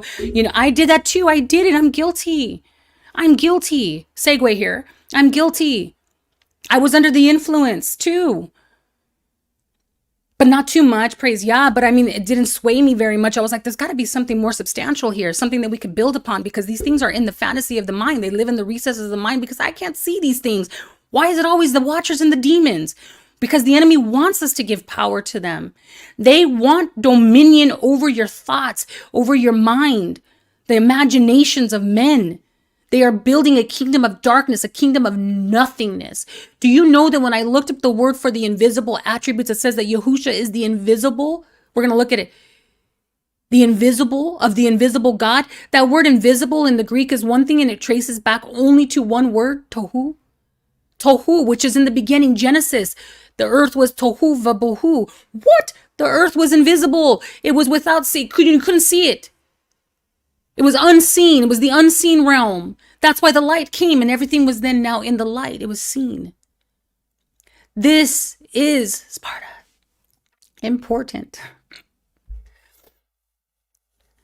Bevekasha, Bevekasha, you're welcome. You're welcome. Toda, bevekasha. So legislation, who said that? Rick Johnson said, you're welcome. I like it. So legislation, what is it? So this is what they were doing. They're creating legislations, rules, laws. Legislature means a deliberate, on purpose, like they create an assembly, they assemble, right? This is all going to make sense now when it comes, you can see that, then you think, well, how come all this came before the Torah? And then was Moses then copying all of these different, no. It has always been in man. Remember, Yah made the covenant with Noah and with Noah's sons. It has always been from the beginning. Yah created us to be able to thrive and live, and that means to do what's right. Sin, unfortunately, becomes a thorn in the side of man. Sin becomes an oppressor. Sin becomes likened to Pharaoh and the children of Israel, who oppresses the individual, preventing you from taking remember Moses said, let us go up into the high places and worship our Elohim as he desires. And Pharaoh was like, no. He's like, let my people go. No, yes, no, right? That's sin. Sin does not allow the individual. As sin progresses, the thorn is dug deeper. The spear goes into the side of the man. And until that person is dead, completely segregated from the light, they can no longer discern right from wrong. They do what is right in their own eyes. They're fools. They stumble in the darkness. So, sin is what prevents the man from doing what's right, but it has always been in man, always will be, even without the Torah. It is in you to do right. But we have become, most people who are unregenerated without the work of the Mashiach, who delivers us from the power of sin. That's why he first delivers us from the power of sin. So now by the power of the Ruach, we can do what's right. Simple. Love your neighbor. Love your Elohim. Obey. Just do what's right. In any given situation, you don't need to always refer to the Torah. You don't need to count your tzitzits. It's in us. We have the Ruach. It's in us to know how to right ruling, to govern ourselves. That's why self-control is the mark of a champion. The mark of a champion. Self-control. If you can control yourself, you don't got to control the people. Control yourself and how you react to their buffoonery and their smiting you on the cheek and their lex talionis, their law of retaliation. Control yourself. Legislation. Legislator was a deliberate assembly with legal authority to make laws for a political entity such as a god or a country or a nation or a city. So see, within all Nimrod, within all these people, Asher, all of them, they knew, they had it in them. There wasn't a lot of sin yet. Remember, everything had been washed away. They weren't committing sins yet. So the echo of righteousness was still, righteousness was still echoing in them. It was pretty simple. Don't kill one another, man. Live, flourish, thrive. Learn to work together. Love your neighbor as yourself. Love one another. Right? It was pretty simple. But as sin progressed, then we see also wickedness, debauchery, all the things. So then they would assemble together. And again, you see that pointing to the Torah. It's not because not because Moses was copying these codes of ethics or laws or civil laws. It's because the only one that will ever exist to bring salvation or to deliver you from oppression, which is sin from the beginning. Sin is a taskmaster, and the penalty for sin is death. It's likened to this Gilgamesh, right? That was placing the hard hand, the labor on the individual, and it was slave labor. I'm not paying you. You're going to pay me with your life. The penalty or the payment for sin is death. So Yahusha, the deliverer, delivers us from death so we can enter back into the covenant, obey our master, and live. It's that simple. So they would deliberately assemble together. Well, this makes sense because remember, on every Moedim, we are called to assemble, right? There's an assembly. You see all of these nuances, all of these similarities. Why? Because counterfeit. So what happened was Satan, being the legion, the master of these legions or these army angels, right? The legion, which is Raphaim, he's the spirit of this age. So what is he doing? He's working in the hearts of men. He's working in the hearts of men, promising them from the beginning that they can be right rulers or they can be judges on the earth. Why? Because he said that he will be like unto God, that is ruling man. Angels are spirits. Man was created to be inspired by the breath or by a spirit, but the spirit of Elohim is right ruling, wisdom, chokmah, mercy, compassion. The spirit of Elohim is judicial. It's equity and justice. It's concerned about the welfare of the poor and the needy. It cares about the widow and the orphan. It cares about its neighbor. But the spirit of Antichrist, that which quenches the spirit, does not. It's self-centered. It's hedonistic. It's gluttonous. It's thirsty. It's hungry. It's a well that runs dry constantly. It has no living water, no substance in its pursuit. It's vanity, vanity, oh vanity. So they would deliberately assemble together with legal authority to make laws for a political entity on behalf of their gods. They would say, I have been ordained by my God to govern the people. And they would come out with these great policies and say, I determine and I will do great things for the people, and I will alleviate the taxes and the burden of the people, and I will create borders, and I will make walls, and I will stomp out the wicked, vile gang members, and I'm going to deal with this trash and that trash, and we're going to clean up this city. We're going to make America great again. Oh, I'm sorry, did I go there? Because I sure did.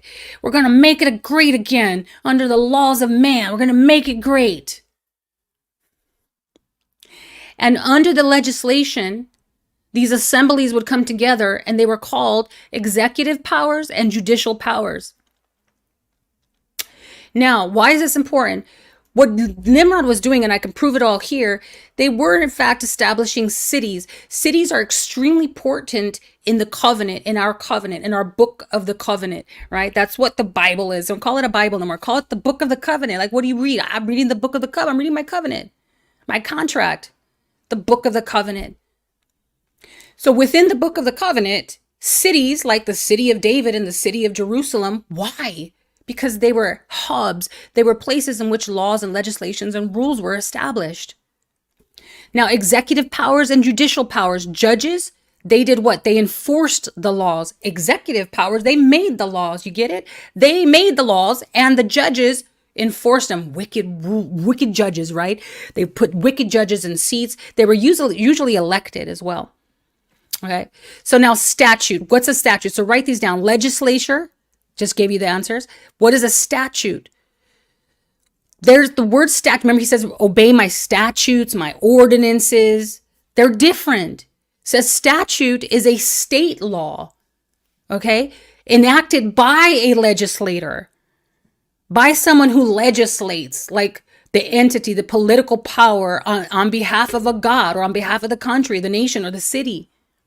So the statute is that portion of the law that's enacted by the legislation. In our community, it would be the priest, or in the times of the children of Israel in Canaan, before it became the nation of Israel, it would have been the Torah, and then the priest, who would be considered the legislators who enacted the Torah as a statute. Listen to this. This is powerful. Statutes in that time and even now are also called, even now, today, like today, in the law book, Black's Dictionary, I went through so much to research this. States are called acts. These statutes, they were enacted by the legislator. They were called acts, as in the book of Acts. So we see now there's a whole new government in which we have come under. And remember, if a person is under the hegemony, somebody tell me how to pronounce that word, please, because I like it. I like it a lot. I like using it. Hegemony. I know hegemony sounds too easy, so I think it's hegemony. But under the hegemony of this ruler, if it was an oppressive ruler, which they all are, unless they're ordained by Yah, then they would become slaves and they were oppressed, right? Then a deliverer or a conquering city would come in, or a ruler from another city, and conquer that city, and then supposedly liberate the people from that wicked ruler. Well, Yahusha is in fact our deliverer, okay? Moshiach has come to do what? To deliver us from the oppressor, sin. Sin was our taskmaster. Death. The legislator was sin, right? And death, the penalty. And so he came in and he delivers us from the yoke of sin and death. And he brings us into that covenant of life. And that's where we have a new government, a new order. We have a new government, a new dominion, and it's governed by the power of the Holy Spirit working in you and me and you and you and you and you and you. You get a Holy Spirit. You get a Holy Spirit. You get, right, Oprah, you get a car. You get a car. No, you get freedom. You get freedom. You get freedom. And so that's the same. We see this imitation. We see this counterfeit. So a statute was a state law enacted by a legislator, also called acts, as in the book of Acts. Now go read the book of Acts in lieu of this, or in connection to this. So they were also called, so for example, right, bills or statutory laws or acts. These laws were considered code or text, and they were always written. Why? Why were they written? Before we get into the ordinances, which were local, remember, statutes were state laws, ordinances were local laws. So state laws, why did they have to write them? Remember the Phoenician language, the Sumerian language? It was initially created in their own tongue or in their own language. As they began to morph away, that God didn't confuse the language. They spoke one language. It's all one language, right? Except for the lingua francas, which is the language of the whores, right? You know, really quick side note, something funny. I remember I was watching Martha Stewart, and she was talking about this pasta dish she was going to make, and it was called putanesca. And I never knew. I just like putanesca, but I never knew what it meant. And she was doing the etymology. So when somebody does etymology, I'm like, hello. So I was listening, right? And she's like, just a little side note here. Putanesca means the pasta of the whores. And I was like, what? Because puta means whore and nesca means pasta. And I don't care if that sounds vulgar because I didn't name it putanesca. And then she went on and gave a backstory about how the whores didn't have time to make food. And so one day they just threw this pasta together. So it's the pasta of the whores. Putanesca. So I call the language, these trade language. Look up lingua franca. All lingua francas are putanescas. They're the language of the whore. They put it together. It's an amalgamation. So they could trade. It was all for trade. It was wicked. Anyway. Okay, so statute and state laws. Laws were enacted. Okay, so bills, codes. And why? Why did they write them down? Why were they written, codes, in these steles or in these codex? Why? So that they wouldn't forget them. Because it's so simple. As sin progressed, that's why he says, I'll raise a standard. As sin progresses, the laws progress. Their laws are futile. Their laws cannot stop a man from sinning perpetually. So their laws are now perpetual. So they have to write them down. There's also a lot of amendments. That's why there were so many conquerors and so many gods, because of the laws. In fact, according to statistics today, there are approximately 70 nations that we were derived from, but approximately today, as of today, there are approximately 200 nations worldwide. What's interesting is that there were 200 watchers. I wonder if the time is short. The United Nations will unite all the nations. Whoa, stay with me, okay? So they wrote these things down because they were constantly shifting and changing. And Yah says, I am not a shadow that I would shift or change, nor am I a man that I should lie. These laws, these governances, these ordinances were not of Yahuwah. They were governed by their false gods, which means that these laws were just as empty as their gods. These words were idle. just like their gods. They were getting their information from idols that had no eyes, no ears, and no mouth. That's what it means. He was saying that they are taking counsel from rocks. They're taking counsel from trees. They're taking counsel from the stars that do not speak to them. They're taking counsel in the imagination of their own minds. They're making stuff up. And that's why it's empty words, vanity. They don't do anything. It's not correcting you. It's just enslaving you. More and more and more laws and more laws and more laws and rules at every corner. Laws at every turn. The nations are going to rage. So, statute. This is why they wrote them down, because they were constantly being amended. Cities, city-states, and then eventually nations and empires. You see, it started with little neighborhoods, and then it turned into cities, and then city-states, and then nations, and then empires. As they grew, the laws grew because sin grew. They wanted to control the masses. And the only way that they could do that was by demonstrating laws and being vicious in retribution. You know, hanging men from poles and doing horrible, vicious things like Pol Pot and all of these megalomaniacs that violated their citizens, their civilians. Brutal. To put fear, because that's, remember that fear, the fear and the dread, and they shall be delivered into your hands. So the enemy uses through men fear and dread, through patencies, fear and dread to govern the people. But Yahuwah uses love. Love is the antithesis to fear. He says, love will set you free. Come on. Now, that was a statue. That's why they wrote them down, so they wouldn't forget. And when they were conquered by another nation or another patency or another city, whatever, and they became a conglomeration, a unified whole, as they became whatever, they would then begin to amend those laws. They would look through the annals of the laws or the codex or whatever, the written laws, and they would say, hey, this one's good, this one works, we'll keep this one, they would delegate like they do every so often here in America, right? They would go in behind their little dark closed doors and say, this one worked last year, but this one doesn't work this year. And they were constantly changing it as even the people change, right? Which is why men could not marry men at one point in time. But today the laws have changed, even the laws of physics and the laws of biology. You see, they're just changing the laws all the time. Just change the laws of gravity, change the laws of the earth, the shape, just change the laws. What is an ordinance? So that is what, guys? It's a statute.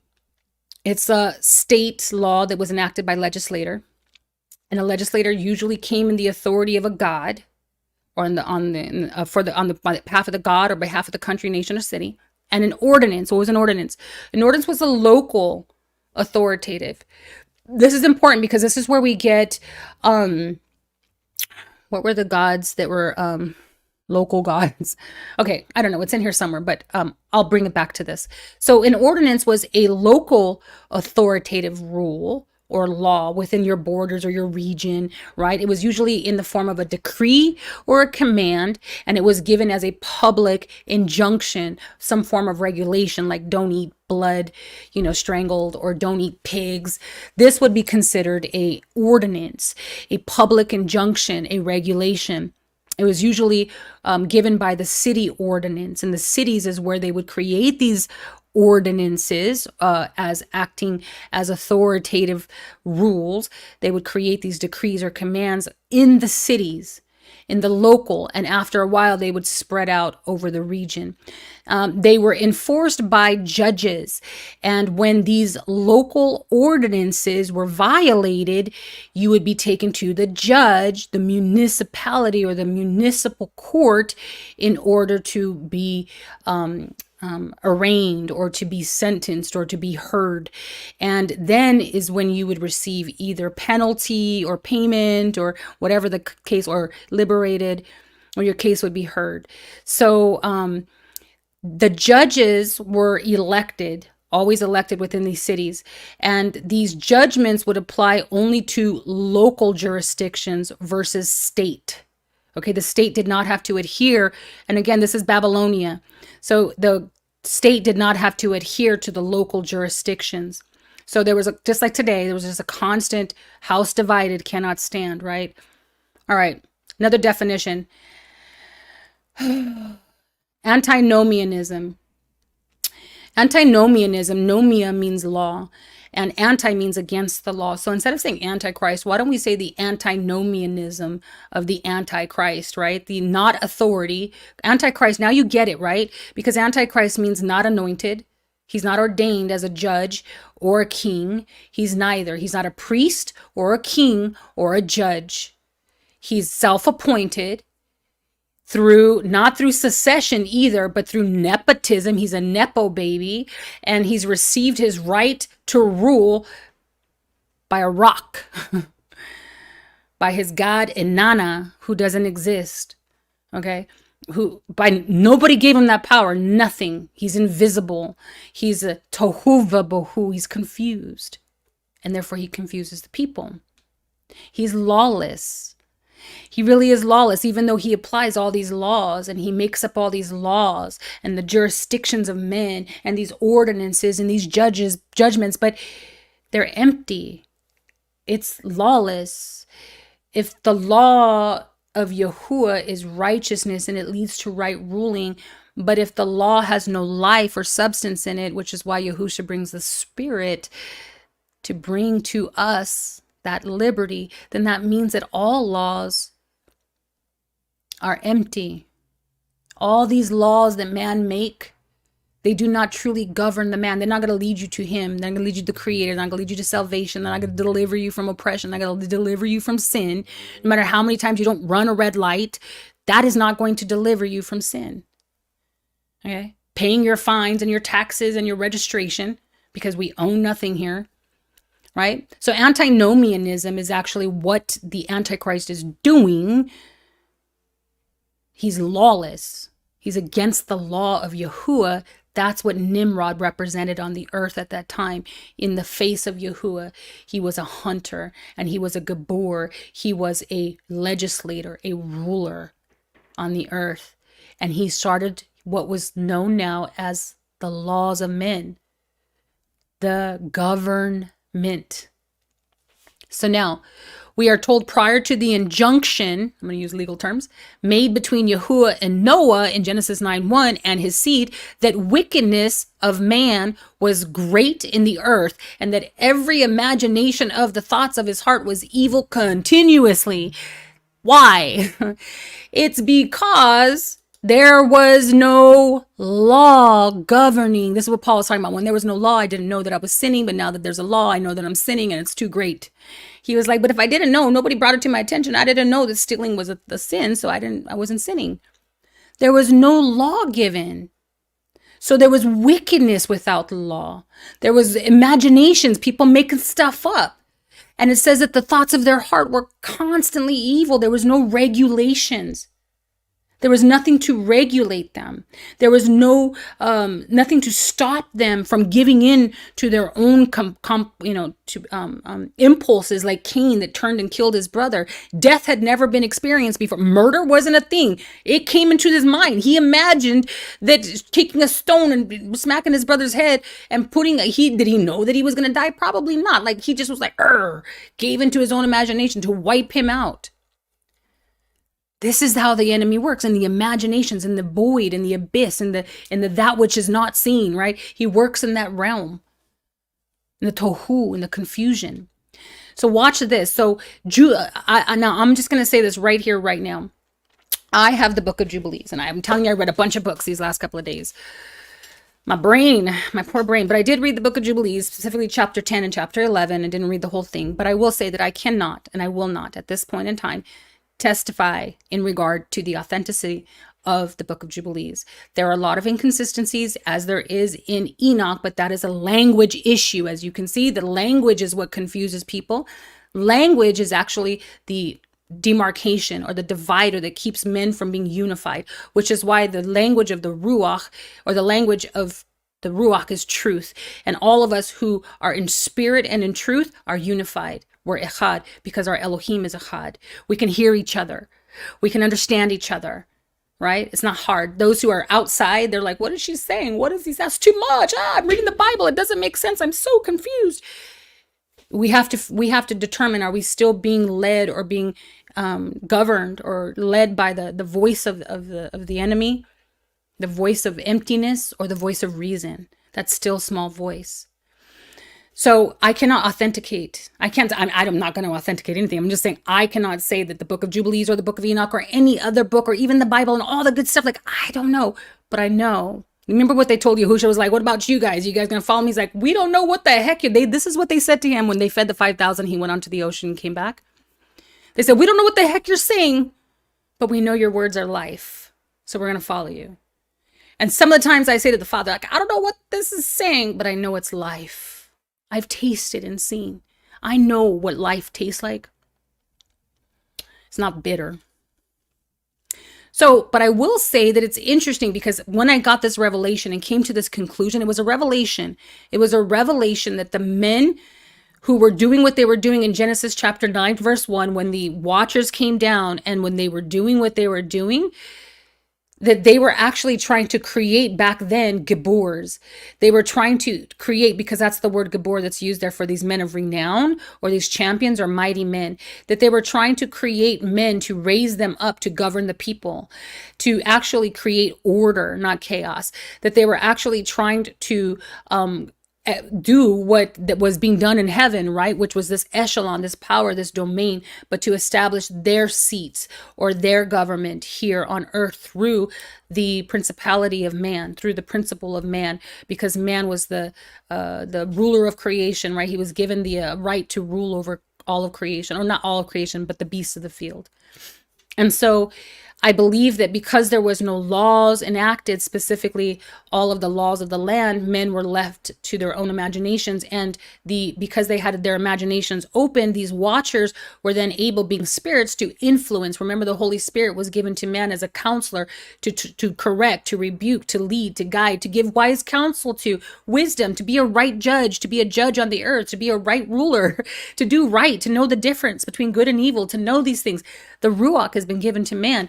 But as sin quenches the spirit like a fire, water on the fire, it's still, the man still has within his mind the imagination, the image. He still has within his mind the ability to receive counsel. So these spirits would then come to these elected individuals, specifically women, even as the serpent did in the beginning, and then fornicators somehow influence the individual to bring about Gibors on the earth back then. But it didn't work. When Yahuwah saw it, he wiped it out. I'm going to tell you something. This is supposed to happen. If I have it right, this one world order under the government of wicked rulers is supposed to happen, because when it does, it's going to bring the final judgment. When Yah gave me that revelation, it's like the right person at the wrong time. You know, it's like it was the right event, but the wrong timing. And then we see Nimrod trying to do the same thing. Again, right event, wrong timing. Why would Satan want to hurry this event up before Yahushua comes? Because then that means that if judgment comes upon the earth, because judgment came through water, but if he can now make judgment come through fire, right? Then that means that everybody who would have died before Yahushua, there would have been no redemption. None. That's why. So I'm like, then I'm like, I need a witness. Yeah, I need a witness because I have to test the spirit. So again, I can't testify of Jubilees. The language issues in Jubilees are very similar to the language issues I have with Enoch. So I'm not going to go there. But I will say chapter 10, this is where he led me, chapter 10. And Jubilees chapter 10. And I was, to my surprise or dismay, it says here, behold, the children of men have become evil through the wicked purpose of building for themselves a city. Remember, the place of legislation, a city, that's where they would make laws and rules and regulate. And a tower in that city or in that land of Shinar. Verse 22, let us go down and confuse their borders, that they may not work together, they may not understand their laws, that they may not understand anymore one another's commands or words, and that they may be dispersed into cities and nations, and one purpose will no longer abide with them. One world order, the order which the whole world is under one command, one order, one rule, one word, will no longer abide with them till the day of judgment.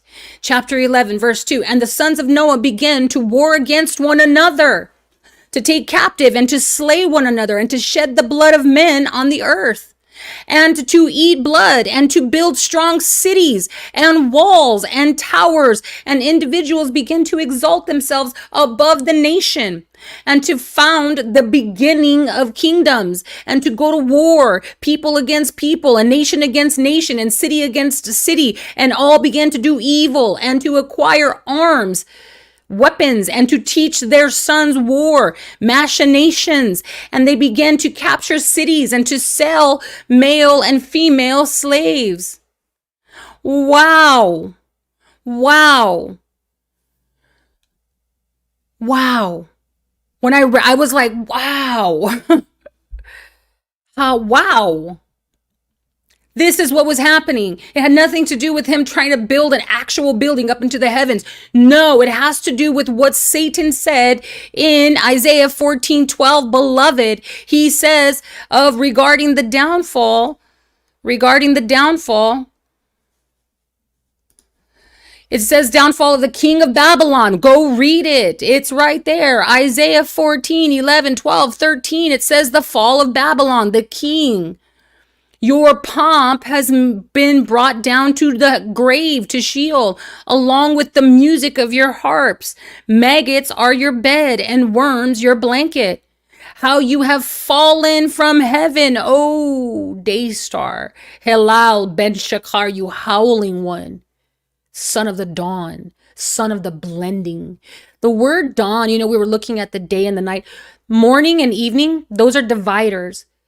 They divide the day from the night because the day has nothing to do with the night. The day is visible. The night is invisible. It's tohu. It's hosek. It's confusion. And so the dawn or the evening and the morning are the blending. It's the confusion. It's the confusion between the day and the night. The confusion. So it says, you are the son of the dawn. You have been cut down to the ground, O destroyer of nations. You destroy nations with your laws and regulations. You said in your heart that you would ascend to the heavens, that you would raise your throne above the stars of Elohim, that you would sit on the mount of assembly. And they all assembled in one accord on the Mount of Ararat, and they were migrated to the east, and that you would sit on the mountain of assembly in the far reaches of the north. Babylon, the north and the south, Mesopotamia, Babylon. You said that you would ascend above the tops of the clouds, that you would make yourself like the Most High. But you will be brought down to Sheol, to the lowest depths of the pit. Those who see you will stare. They will ponder your fate. They will say, listen, is this the man who shook the earth and made the kingdoms tremble? Who turned the world into a desert and destroyed its cities? Who refused to let the captives return to their homes? All the kings of the nations lie in state, each in his own tomb. All the kings of the earth, they belong to him. Ew. But you are cast out of your grave like a rejected branch, covered by those slain, the branch of Jesse, the branch of right ruling, the judge, the righteous judge. He says, you rejected branch covered by those slain with a sword and dumped into a rocky pit like a carcass trampled underfoot. You will not join them in burial, since you have destroyed your land and slaughtered your own people. The offspring of the wicked will never again be mentioned. Making sense now? Prepare a place to slaughter his sons for the iniquities of their forefathers. They will never rise up to possess a land or cover the earth with their cities. I will rise up against them, declares Yahweh of hosts. I will cut off from Babylon her name. They want to build a name for themselves. And her remnant, her offspring, and her posterity, declares Yahweh. I will make her a place for owls and for swamplands. I will sweep her away with the broom of destruction, declares Yahweh Sabaoth. All right, we're going to end there with that.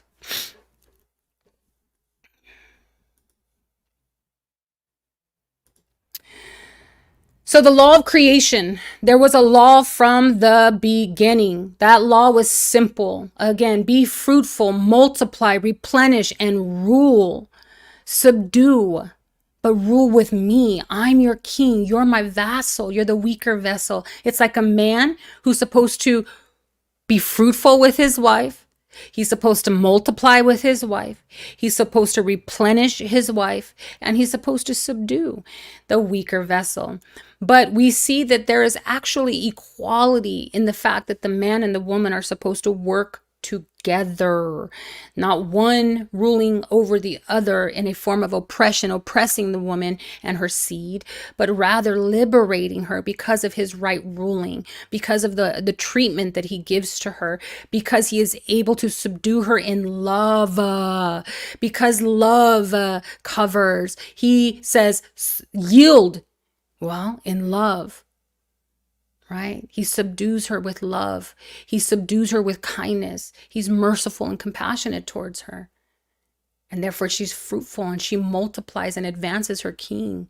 They both prosper. That's reciprocity. That's a reflection of the relationship between Yah and mankind. And in Genesis chapter 2, verse 16, it was very simple. Yahuwah Elohim commanded the man as he did all of creation to do. He said, do. Let there be, and there was. Let there be, and there was. And it was the word Amar. Everything that he set in motion was with a charge. He charged them. It's the word Zavah, where we get Zavaoth, which means to constitute an order. He gave them an order. He gave them a charge. He gave them a command. It was casuistic. Cause and effect, right? Do this and live. Do this and die. That's it. Even the codes of Hammurabi were casuistic.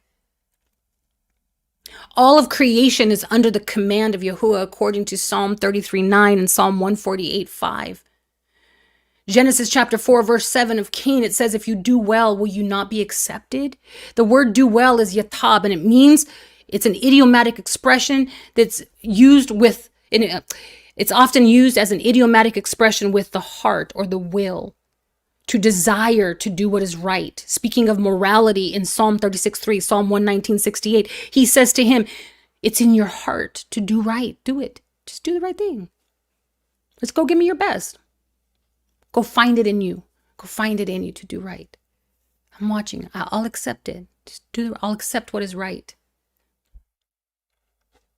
Satan rebelled against, just like Nimrod, Satan rebelled against the charge of Yahuwah, as did the other hosts of heaven. If you read the book of Enoch, you read other books, I haven't read all of Jubilees, but I'm assuming that they were talking about the hosts of heaven, these watchers.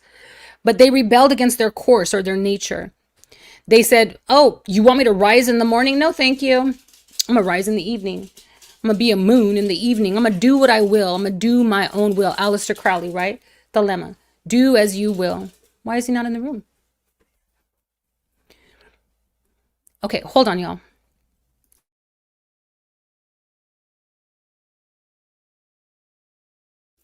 All right. So Satan rebelled against the charge of Yahuwah, as did the other hosts of heaven, to do their own will, to do what they desired. We see this seed of rebellion working in the sons of lawlessness, regardless. They're doing all these other laws. That is the fruit of lawlessness. They refuse to do the law of Yahuwah, to do what's right. They rather do all these other laws. They rather create United Nations and all these forms of government and legislations and go behind secret doors and make all these laws on behalf of the citizens while they get rich and increase. But they're lawless. They're all lawless. Their laws are futile and empty. They're the part of the imaginations of their mind.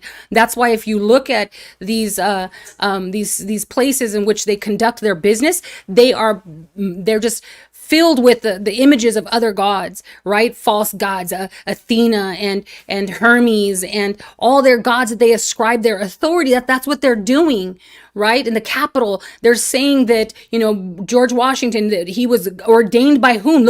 Go look at the apotheosis that's in the Capitol, and you will see all the gods in whom he is surrounded by on his throne. And you will see that he exalted himself to create laws for America, which they blended the Mosaic laws along with their own laws in order to reconstruct their kingdom on earth, all the kings of the earth.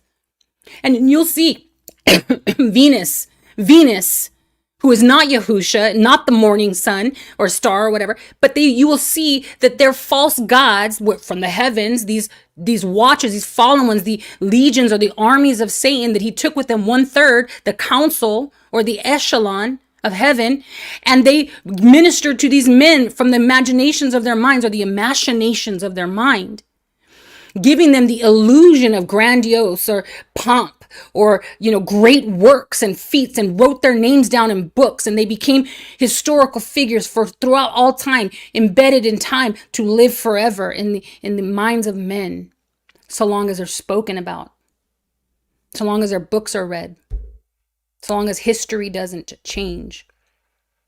So Satan rebelled. He rebelled against the charge of Yahuwah. These hosts of heaven, they did the same. They rebelled. They were the sons of lawlessness, this Belial, emptiness, futility. As sin increases, so the need for law and order. Sin is a master whose penalty is death. Sin works against a man's consciousness, working against him so that he is not able to do what is right in the sight of Yahuwah. The antediluvian man was lawless. He did what was right in his own eyes. Romans 7:7 says, "What shall we say then? Is the law sin? Yah forbid. Nay, I had not known sin, but by the law, for I had not known lust, desire, the desire of my heart, except the law had said, do not covet." See, covet. For without the law, sin is dead or inactive, meaning sin had no power or effect to charge a man with guilt. However, if we do away with the law, what are we left with? Again, antinomianism, lawlessness, doing what is right in our own eyes. We're left to either the state before Noah or the state after Noah with a bunch of laws. Before Noah, lawlessness. After Noah, lawlessness. Why? Because the laws of men, because no law, and then with the law, still lawlessness. The only way that a man can be governed rightly is with the law of Yahuwah and his Ruach. That's it. The way he created us. Do what is right. It's that do the right thing, do the right thing, do the right thing. You got to do the right thing. What's that movie from? Oh my goodness. I don't remember. Spike Lee, right? I don't remember. Do the right thing.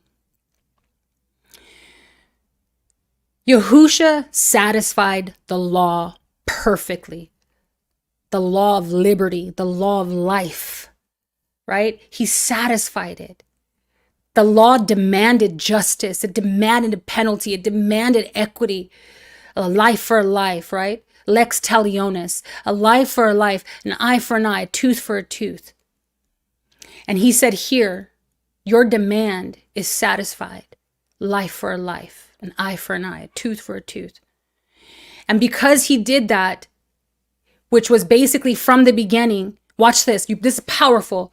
Yahusha satisfies the law perfectly. From the beginning, Yahusha was fruitful, first fruits of many brethren. He multiplied. He had many that heard his words were fruitful. He replenished the earth. They lived and not died. And he subdued in love. He had authority. He subdued the earth. He subdued the waters. He subdued the heavens. He subdued the rain. He subdued all of creation and including mankind in love. And they were set free. See, that's an ordained, authorized agent of Yahuwah. That's what it means to be anointed. It means that under the rule or hegemony, they are set free to do God's will, to do what's right. Love one another. Forgive your brother. Take care of the widows. Bring in the orphans. Carry each other's burdens. Keep no record. Love, chapter 13, right? 1 Corinthians 13. That is the whole of the law right there. Love. Love keeps no record of wrongdoings. You don't have to record it in the annals or inscriptions or in the steles. You have to record it in your heart or in your mind. He satisfied it. He was fruitful. He multiplied. He replenished. He subdued so that we might live and not die. So the demand for payment, which was death, is alleviated by mercy.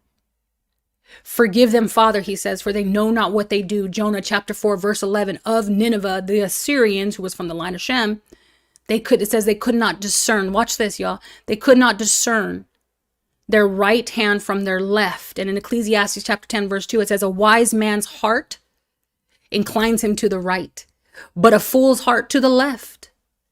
And what does YHUH say? Of all those who are to my left, you shall be thrown into the fire. You left hand, you left eye, you wicked shepherds, right? They could not discern right from wrong is what it means. The left from the right from wrong. The tree of the good and evil, right? They were not judicious. They didn't have right ruling in Nineveh. They didn't know how to judge properly. But they were repented. It says Nineveh was willing to repent. That is to do what's right. Once they were taught, they were like, oh, okay, teach us. I'm sorry, I didn't know. And once they were made known of their error and received deliverance, even so the law reveals or wickedness and condemns. Yet repentance leads to salvation. The law of YHUH is good. It reveals the wickedness. It comes and says, hey, you're wrong. You're doing it wrong. And if you have a heart that's humbled, then you can repent and say, I'm sorry, I didn't know. And you can receive salvation, freedom. But if not, if you reject the conviction of your heart, when the conviction comes, then it condemns you. You're guilty because the law convicted you. There's a verse, and I can't remember, Jessica Emmerich, if you can find it. It's the law, the one that says that even the Gentiles who do what is right are likened to a law unto themselves. Man, we're getting long here, and I still have like a few more pages, and we haven't even gotten into the one world order. Let me just finish up here. I get passionate. Y'all with me? You all good? Because I think we need this. Whoever wants to go, you can come back later and watch the second half. You can just click right here and say, okay, at this mark, and then come back tomorrow and listen to the rest, okay? So law codes. Oh, we already went over law codes, right? Where am I? I hope this is making sense. All right, let's go here. The precepts of men, laws of demons. Now in Mark chapter 7, verses 8 through 9, it says, now it makes sense. All the words of YHUH make sense to me now. They all make sense to me. I'm like, oh my gosh. You were always only ever speaking of these men, these kings and rulers of the earth who make laws. That's it. That's it. And when the one world order comes, the end will come. Praise Yah. Right? Mark, I'll show it to you. Mark chapter 7, verse 8 through 9. Oh, actually, I don't think I put it in here. But the devil is a liar. Okay, hold on. Found it. So I think it's in Jubilees. Yes. I did not put it in here, but I'm going to tell you because look, it came to my mind. So again, not authenticating it, or saying it's an authorized writing, but Jubilees chapter 10, verse, because again, remember the enemy can actually mix some truth and then the rest of it is like a bunch of bogus, empty, leading you to your imagination. But if there's any truth in this, praise Yah, I was able to pull it out because this is what it says in chapter 10, verse 22. And Yahuwah said, behold, the people are one, blah, blah, blah. Let us confuse this language. Watch this. And it's so funny how I forgot to put this one part into the notes. And it says, let us, that they may not shema, obey one another, their laws and regulations, right? They're going to create their own laws and regulations. And it says, and they may be dispersed into cities and nations, and one purpose will no longer abide with them until the day of judgment. So that one world order will not happen until it's supposed to, then will be the day of judgment. Okay? Because the lawlessness will be made full, will be made complete. Sin will be full. Death, full, all of it, destruct. It'll, because the whole world, or whoever's left or whatever, all of the wicked seeds or whatever, I don't know, whoever, the constituents, the citizens, right? And it'll be them, the wheat and the tares. All right. So in Mark, it says here, they worship me in vain. They teach as doctrines the precepts of men. Precepts. Doctrines. Don't think about what you think, what you've been taught by Christian pastors and all that stuff. Doctrines, these are ordinances, precepts, commandments. That's precepts. Why do they add doctrine, but they keep precepts? See how they mix? Go look at what doctrine means. Ordinances, laws, edicts, right rulings, legislation. They teach legislation of men. Verse 8. He's saying to these Pharisees, the Sanhedrin, the council of the city of Jerusalem, they were the council, and they were a divided council, Pharisee and the Sadducees, or the Sadducees, right? The Pharisees and the Sadducees. And then they had the two schools of Hillel and Hima, and whatever his name was, Hillel and Shammai.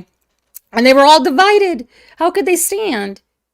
But yet they were teaching the precepts or the legislation. They were a council, wicked council. They were wicked council.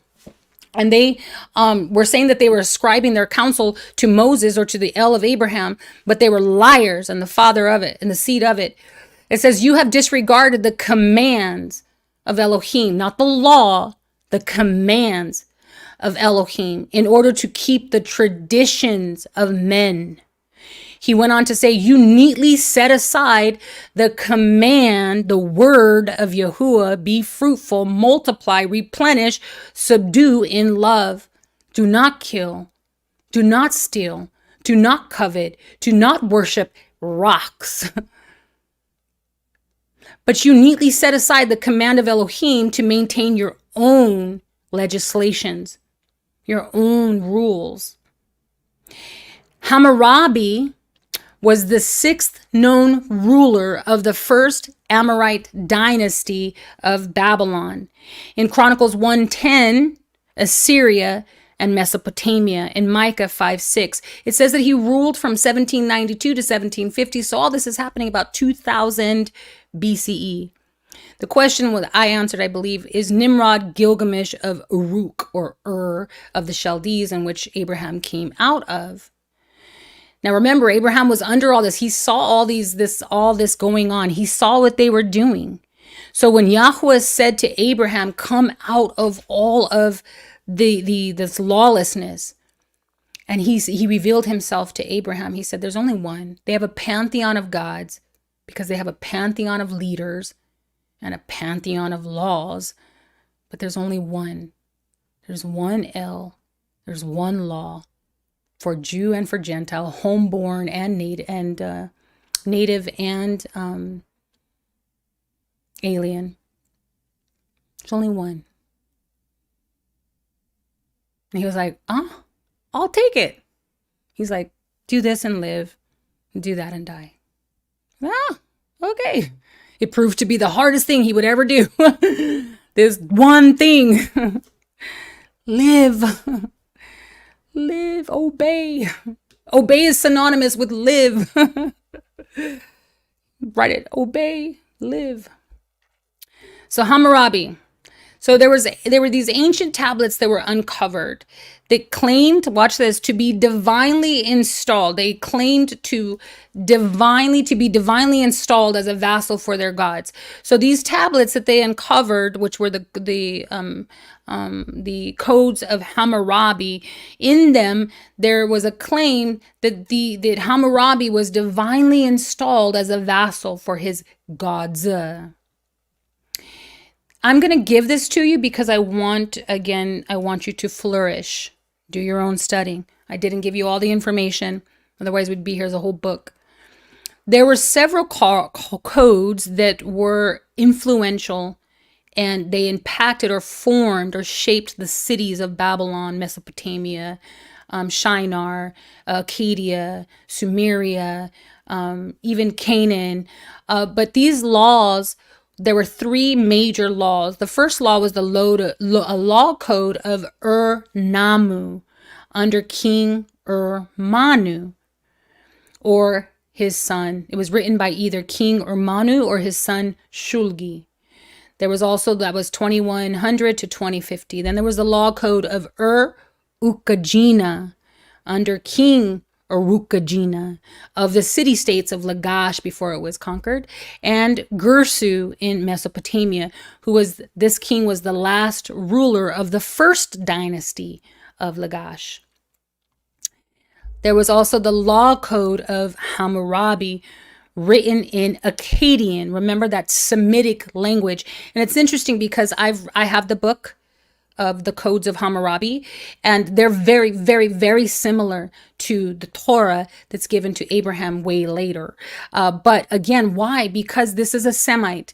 This is somebody that that had it in him to desire to do what is right, but probably under the pressure of his brothers or his neighboring cities, states, they would have sort of compelled him to do his own thing.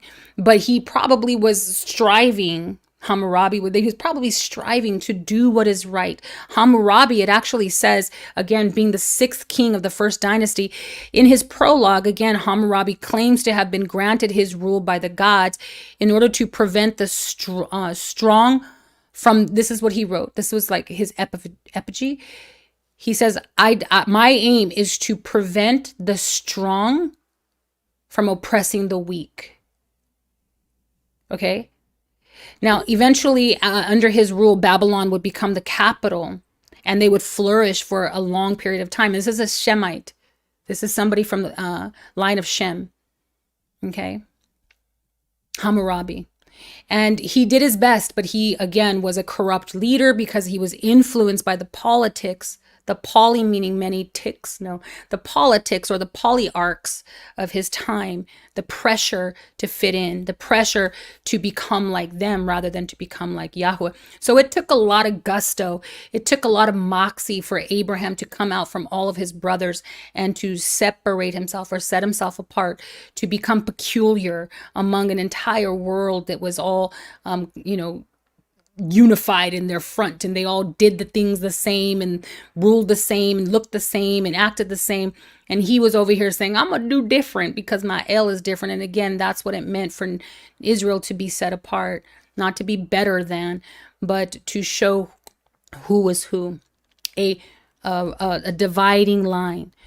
Now, the rules of Hammurabi were also casuistic, again, reflecting that at that time, because there wasn't a great amount of sin, not quite yet, but they were still very close to or fond of or able to remember or recall their initial reaction or relationship with the Creator in the garden. So here, Hammurabi's laws are casuistic or casuistic, meaning that they were expressed in the form of if-then, right? Eat and live. If you eat from that tree, then you'll die. In other words, conditional sentences. Within his codes was also something called the lex talionis. This is important, which means the law of retribution. Now, for him, the law of retribution, again, which tells you who his god was, right? Mammon, there was always monetary fines. It was a monetary fine. It was usually equal to the loss, i.e. an eye for an eye would be considered, if you pluck a man's eye out, pay $100, right? Whatever, pay the fine. But later on, we see in Exodus 21:23 through 27, that Yahuwah says this lex talionis, or the law of retribution. Watch this, watch this. He says an eye for an eye, eye for an eye, a life for a life, a tooth for a tooth. So this is called what's called reciprocal justice, a measure for measure, measure for measure. Yet in Matthew 5:39 through 44, Yahusha says the whole spiel. He's like, if somebody slaps you, turn your other cheek. The law of retribution, lex talionis, right? He's saying, how do you avenge yourself? What retribution do you receive from your enemy, your brother, your neighbor? He says, love your neighbor, love your enemy. This is what he says in the whole verse, 39 to 44. He says, love your enemy, thereby revealing yourself as a son of Yahuwah, because it's in you. Even in the face of opposition, even when you're pressured to do the wrong thing, you have it in you to do the right thing, to prove that you are a son of Elohim. He says that in the end, these three shall remain: faith, hope, and love. Love your enemy. But the greatest power, the greatest authority that you will ever have is love. Therefore, he says, forgive one another. Remember Jonah 4:11, Ecclesiastes chapter 10, verse 2, ignorance. They don't know what they're doing. They are under the order of nothingness, of emptiness, rocks and trees and birds and stars and phantoms and spirits of the air and the imaginations of their mind and watchers and demons. They're under the influence of foolishness. They don't know what they're doing. So don't retaliate. They smack you, you smack them back. They're going to smack you back. You're going to smack them back. You're going to smack you back. You're going to smack them back. It will never end. Show who you are. Tower of Babel. I should do a part 2. Babel was the city. The tower was the patron temple. I'm going to bring it home. Okay, we only have 2 more pages. I'm going to bring it home. I'm bringing it home in this last hour. Give me 1 more hour. Just give me another hour, okay? It's important because we're relearning. And I'm giving it all to you guys. All of it, right? But most men, I don't understand why they never went through all of this with us. Tower of Babel. Babel was the city. Remember Babylonia or Babylon? Remember I showed you in Genesis chapter 10, verse 10. Babel was a city. The tower that they were building was the patron temple. It was also, not only were they building patron temples of that time, but they were also building their seats or their thrones, the Game of Thrones. They were building their thrones. And actually, we're going to look at a term when we look at what's happening today and how this all fits in. It's actually called the game that they're playing. So the Game of Thrones. So they were building their thrones. They were elevating their stairs. That's why the Freemasons and stuff, they use their stairs as a symbol of elevation or higher learning, right? The Greeks, they thought, well, we can elevate ourselves judicially or exercise authority when we don't have to give authority to gods, but we can say that knowledge, gnoskos, to know something is how we do away with God. It's how we kill God. It's Antinomianism. It's how we do away with the need to regulate under the rules, anarchy, but regulated, right? It's saying that this is true freedom, like Ayn Rand, right? And her, idea of being, independent from state rules or city rules or ordinances or governments. If you really know how to just rule yourself, live in a utopia, in a world where everybody gets along and we all work together for the same cause. Well, no. It says here that the whole earth journeyed. Remember, at that time, they journeyed from the east of Ararat, and then they settled in Shinar. And in verse 4, we're revisiting Genesis chapter 11. Verse 4, it says, let us build a city. The name of that city, the word for city, which what they were building is ear. Ayin, it's Aleph, Ayin Resh, I think. Anyways, it's to awaken or to watch from the word which is where Abraham came out of.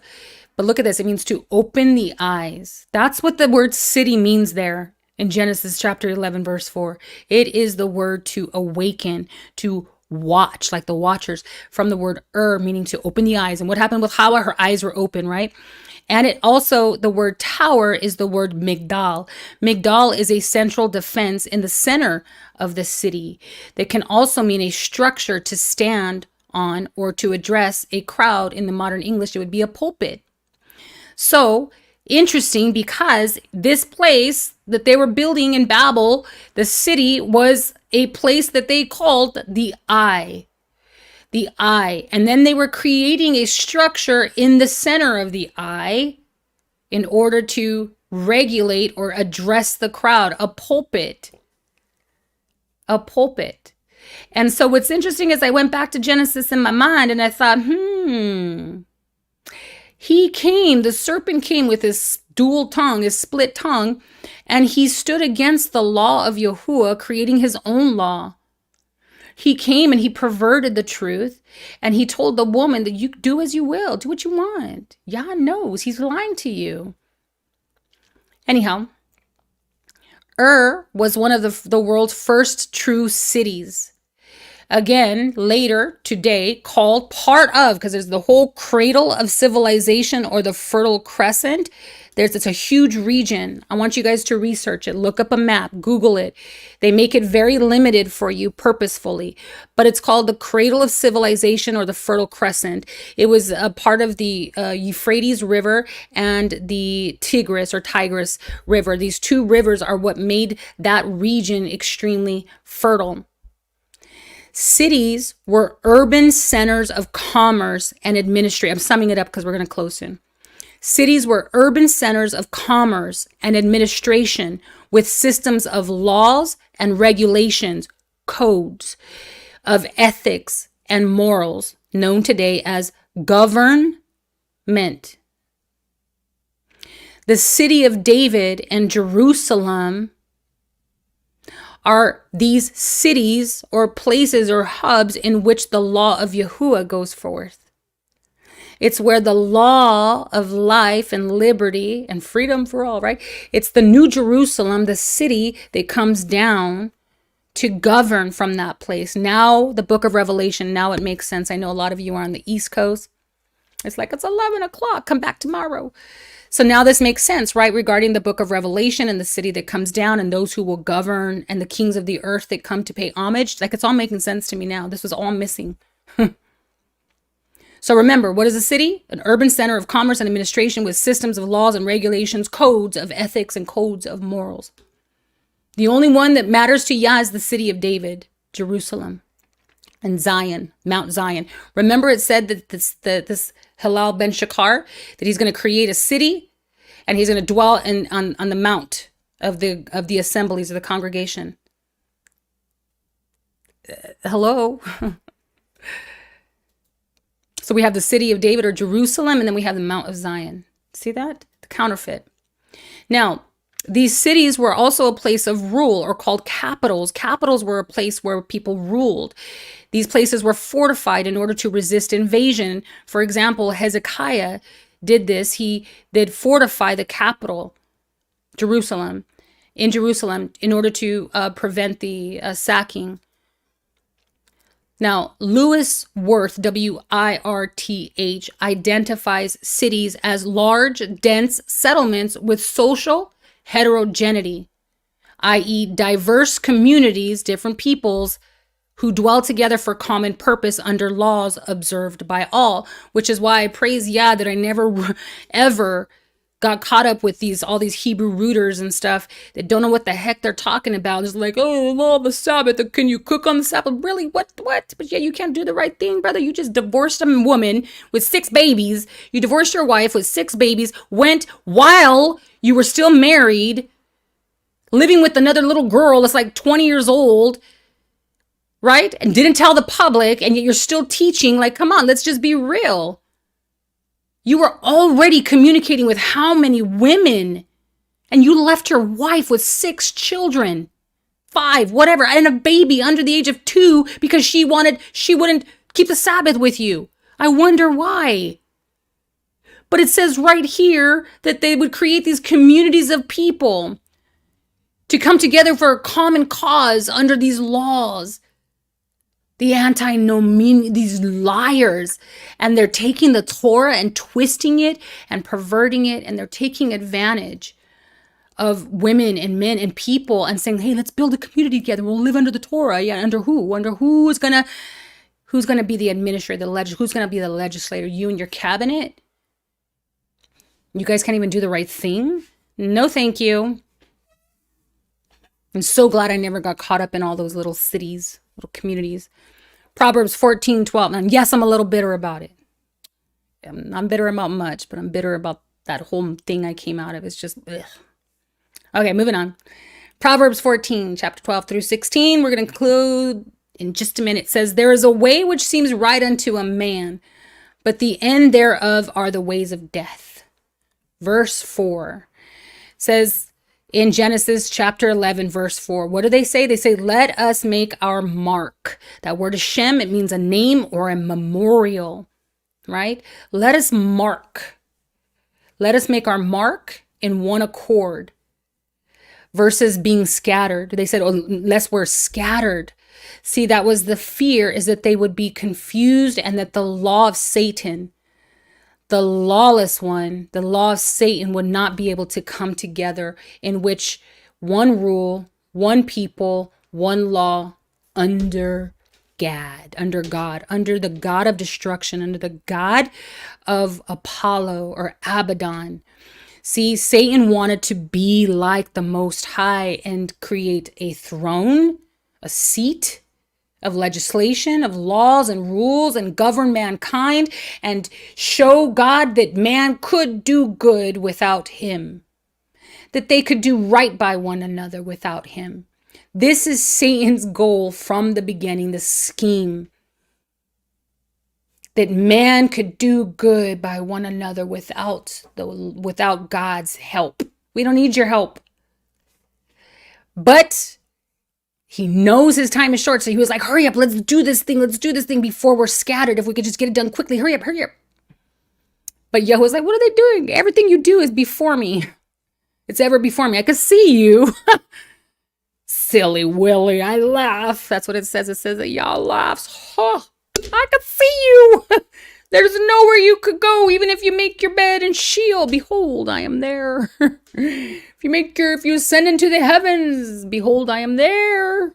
Where can you go? He is there. So he laughs and he says, let me erase it.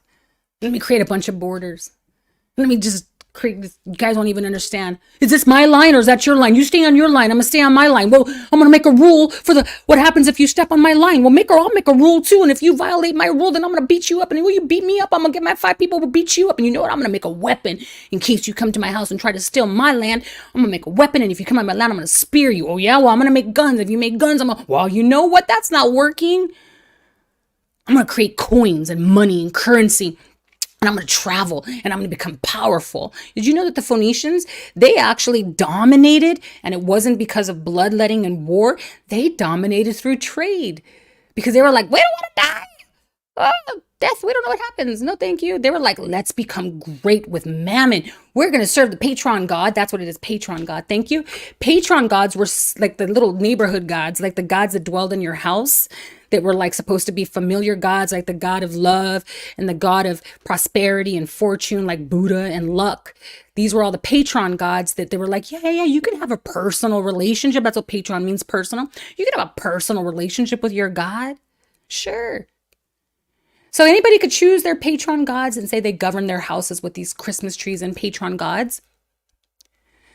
I hope this is all making sense.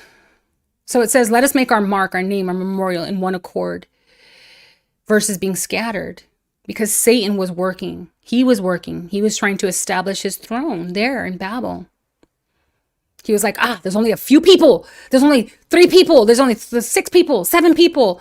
I can do it. I can get them all to agree, all 7 of them.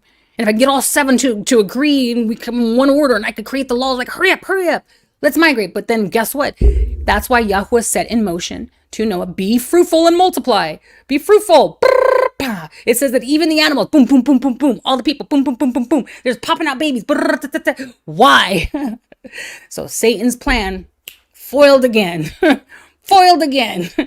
Too many people. Why do you think he wants to wipe the world out? Why do you think he wants to, wipe everybody out? So there's a small population. The smaller the population, he thinks, the better, easier it is to control.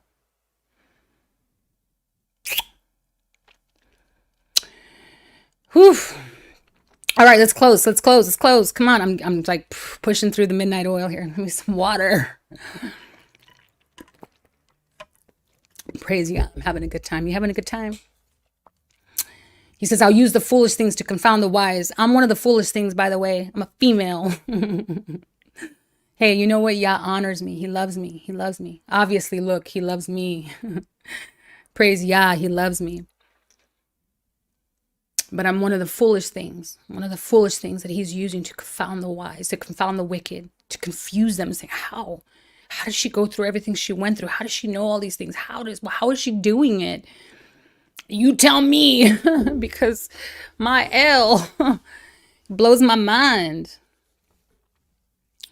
Genesis chapter 11, verse 5, it says that Yahuwah came down to see the tower, the city and the tower. The city and the tower. In verse 6, it says, and they are one, he said, with one border.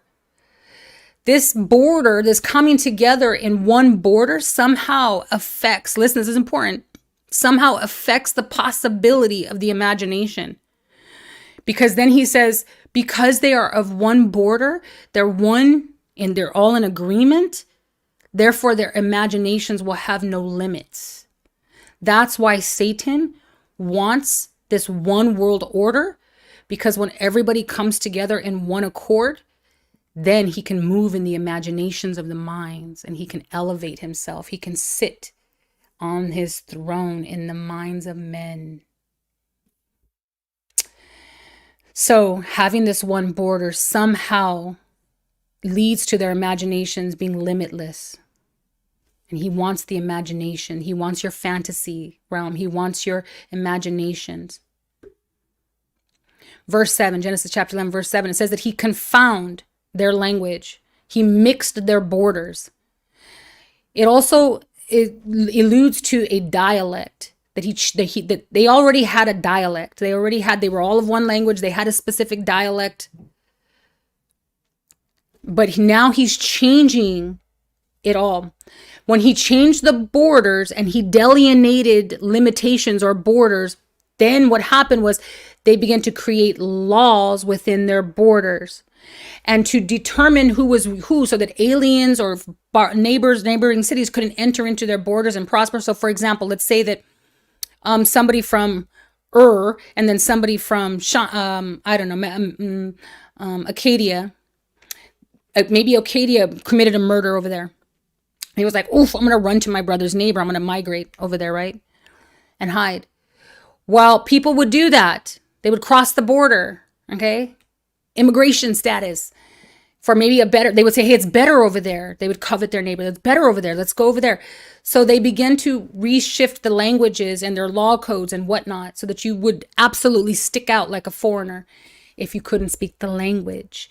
So that's why language later became, God didn't confuse their language, their lingua. They were of one language. They had their own dialect, but their writing systems and their language, they developed with the writing system because of their laws, and then their language, which reinforced it as the oral codes and then the written codes.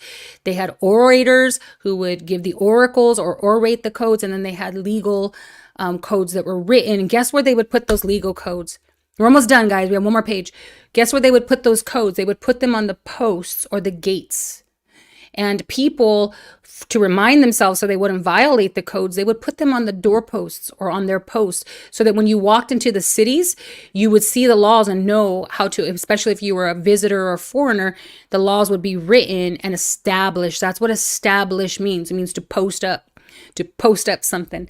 And so it's funny that Yah uses that word establish to post up when he says, I will establish my covenant with an individual, meaning eventually it points to that he's going to write his covenants on the doorposts of our heart later. But this is signifying first in the natural when he says, I will establish my covenant with Abraham. I will establish my covenant with Noah.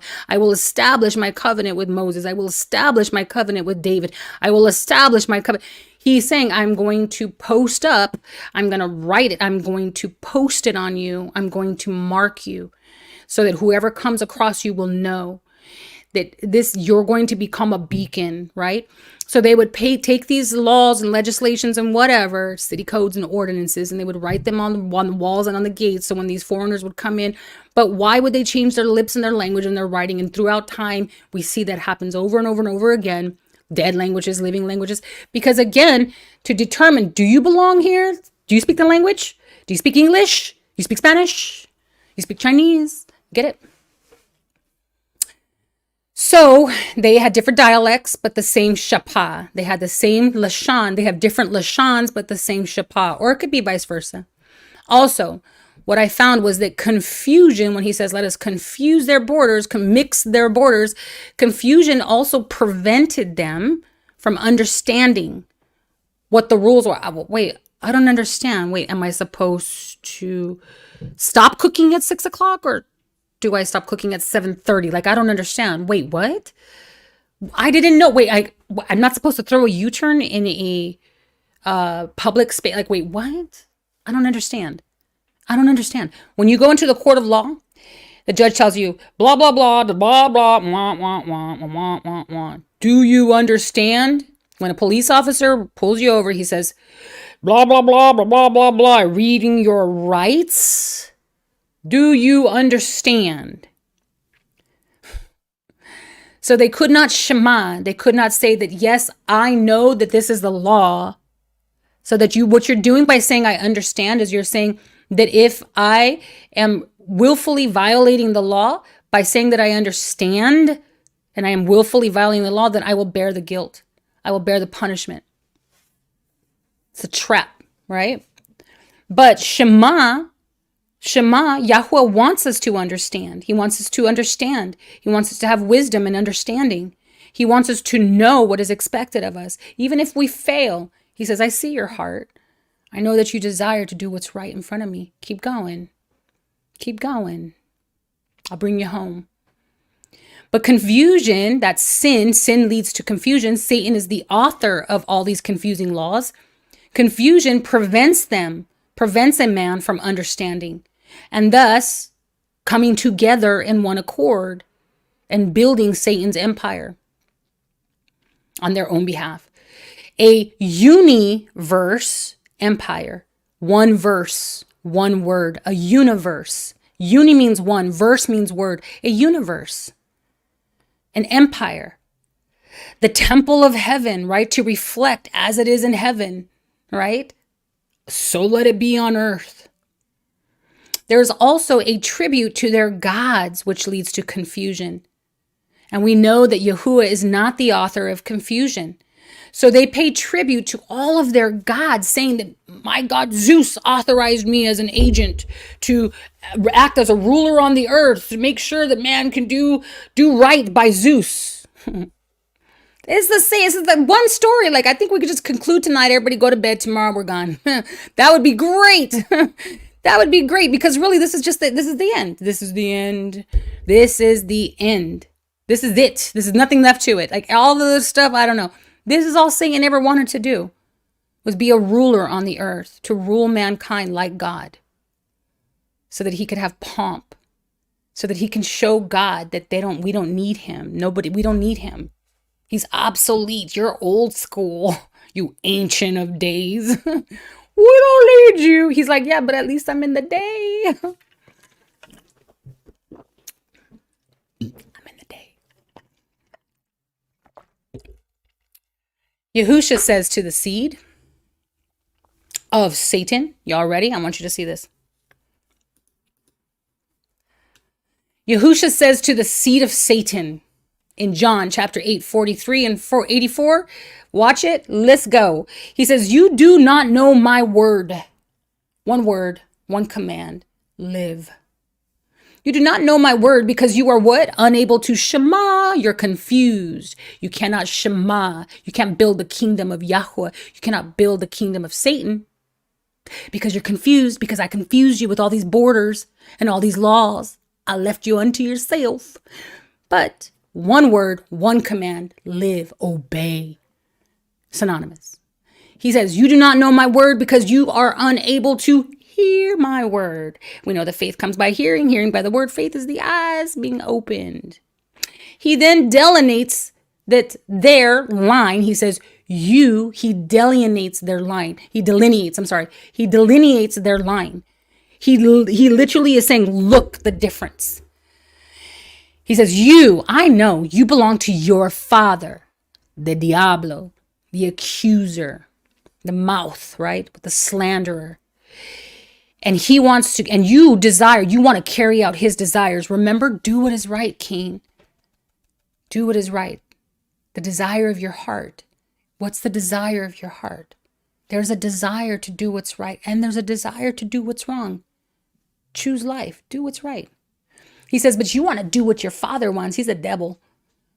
He was a murderer from the beginning, refusing to uphold the truth because there is no truth in him. When he lies, he speaks his what? His native tongue, his native language, of his own language. He has his own language. And that language is lie. That's the name of the language. You speak Chinese, you speak truth, you speak language, you speak lie. Oh, I don't speak liar. I don't speak liar. I'm sorry, what? And he's like, well, I don't speak truth. Okay. When he lies, that's his native tongue. Because he is a liar and the father of lies. That's the word progenitor, gene.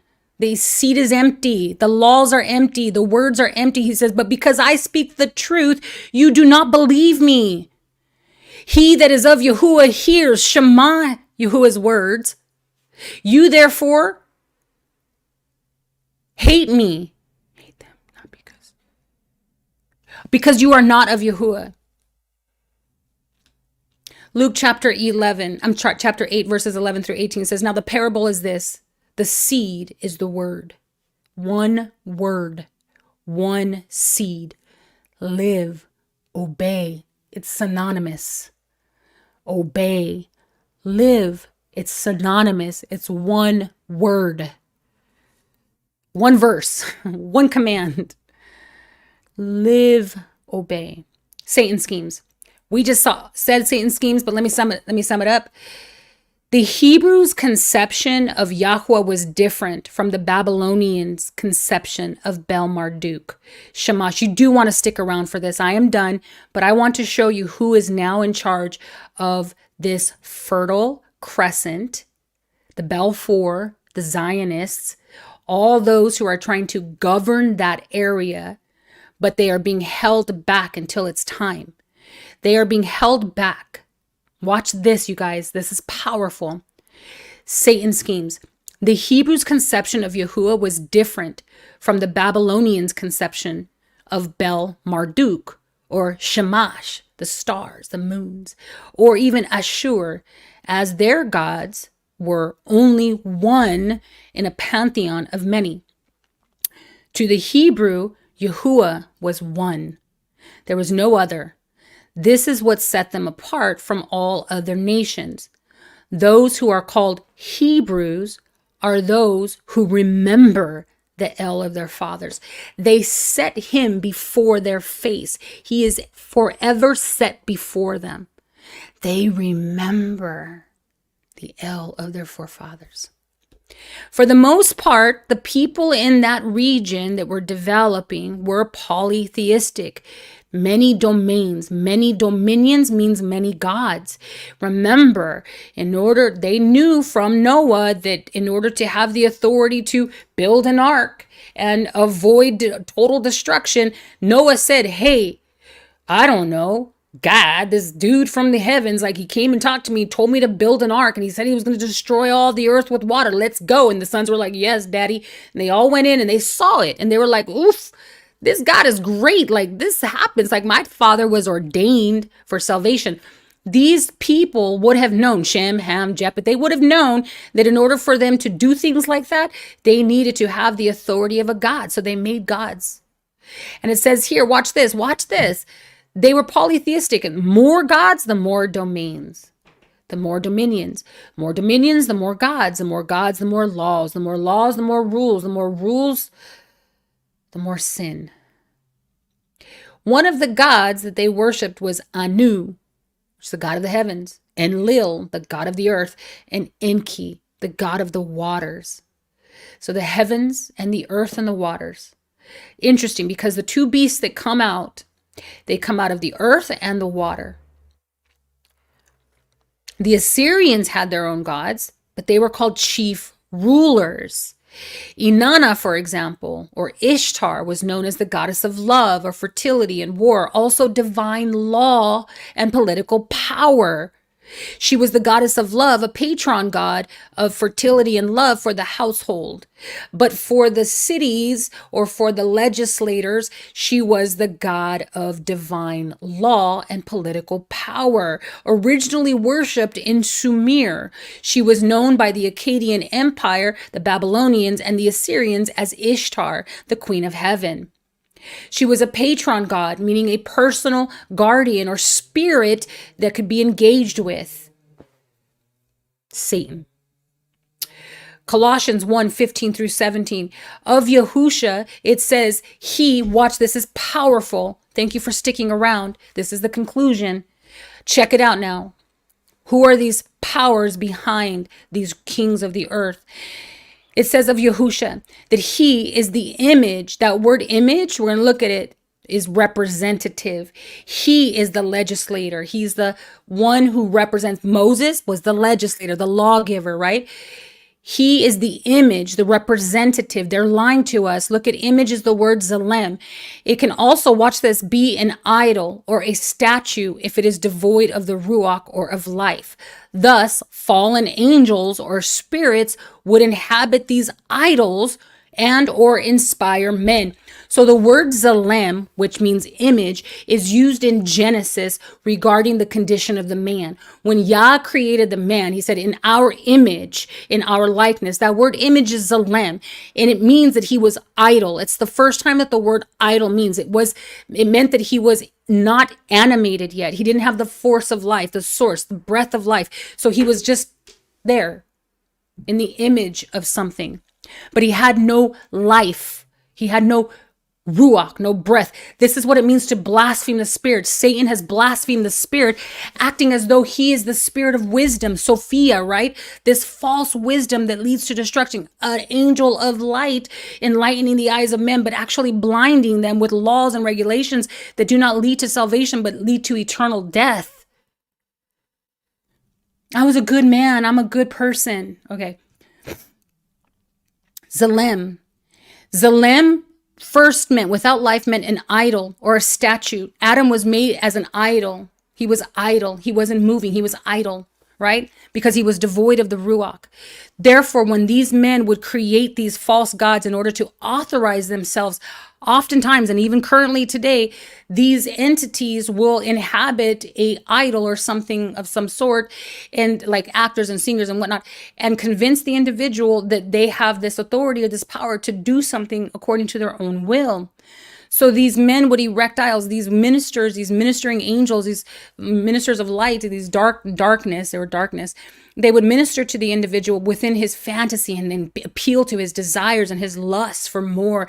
If they were rejected or dejected or whatever, say, oh, you don't have to listen to them. I'll make you a great man and you'll rise above your brothers and you'll be greater than them and you will show them, right? And so they would puff up the individual because sin made that they're ignorant, more ignorant. And so they would create these idols and they would tell them, like in building the ark, they say, carve the idol. I'm a winged man. They would remember the Nephilim of old, right? They would remember these beasts and these chimeras, and they would build altars and idols in the shape of these chimeras. And then these spirits would inhabit these chimeras, supposedly, and then influence the individual. And they would say, I've been authorized by Inanna, by Uruk, right? I've been authorized as an agent. I'm all powerful. And then they would start to see things happen because these angels, because guess what? They were, they understand the art of war. It's called campaigning. Ahab's father was a master at the campaign war. He knew how to cause strife between neighboring cities and then make them go to war. He go look him up. So these melachim, these angels, these were that warring angels that Satan took with him. That's legion. And so these legions or these warring angels would teach men how to war, how to create laws and legislations in order to sort of advance their domain or their territory. And so they would come in the name of these gods and inspire men. Well, it says of Yahusha that Yahusha is the image or the representative of the invisible El, that he's the firstborn of every creature, For by him were all things created that are in heaven and that are in earth, visible and invisible, whether principalities or powers, thrones or dominions. What? He is above all and all. He is above all the powers, whether they are seen or unseen, whether they are in heaven or on earth, regardless of their principality, their power, their throne, their domain. Watch this. The word for thrones here is thronos, and it means a seat with a footstool, as an emblem of royal authority over those city domains. Dominions is the word kuriotes, which means civil power. The authority to make rules and laws and legislations. He's saying, I'm above all your laws, all your rules, all your codes of ethics, all of your dominions, all of your legislators, all of your kings and queens, and all of it. I'm above it all because it all came from me. In Ephesians chapter 1:21, 2 Peter 2:11, 1:21 says that Yahusha is far above what? Principalities, powers, and might.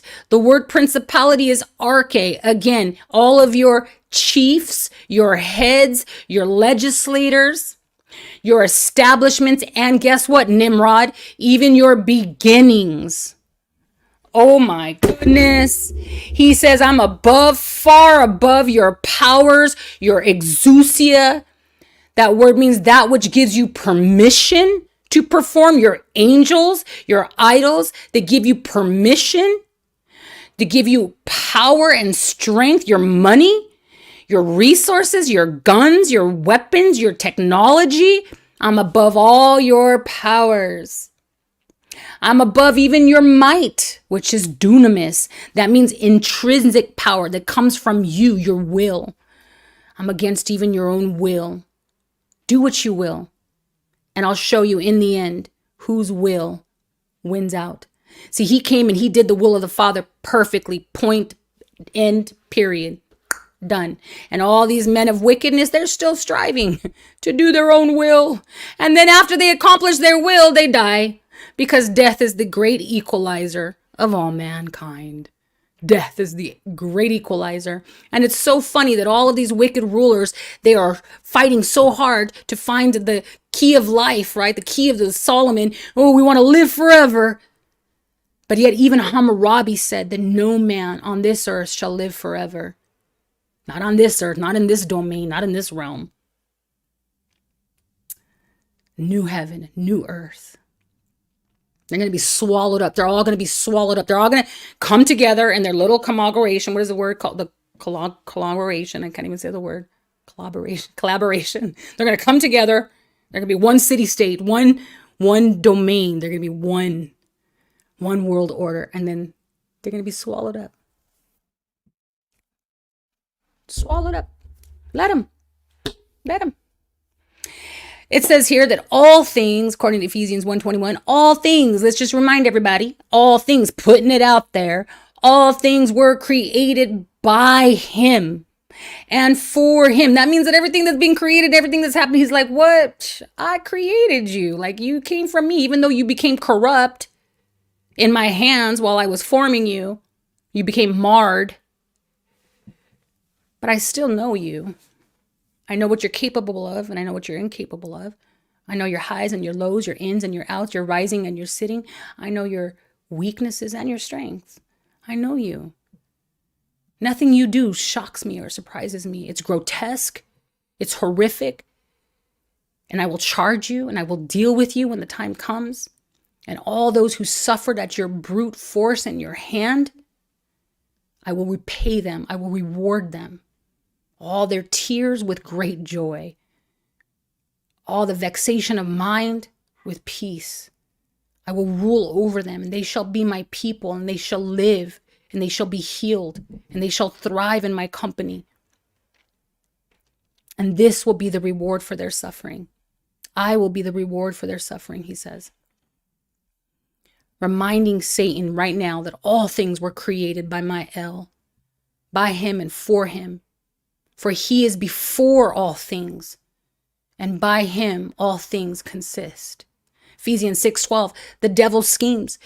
The word says that blood, but against the rulers, against the authorities. Remember, Yahusha, he is above all, against all the rulers, against the authorities, against the powers of this world's darkness, and against the spiritual forces of evil in the heavenly realms. Let me get this verse properly. I don't think I put it right, but it's Ephesians chapter 6, verse 2, and this is the end of it. Look, we're done. Ephesians chapter 6, verse 2, but you got to stick around. If not, come back tomorrow, because this is where we're at today. This is how close we are. I don't care all these false prophets out there. Oh, the mark of the beast is the vaccine. And all these fake prophecies, 2022 is going to be in 2021. And none of these prophecies came to pass. None of them. And yet you guys still listen to these teachers with no concern for your own being. Empty.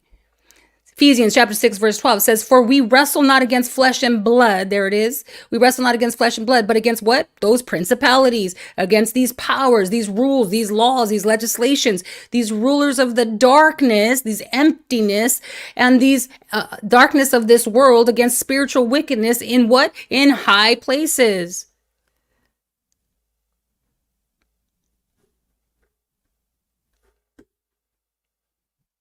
Yahusha says ultimately that his sheep hear his voice.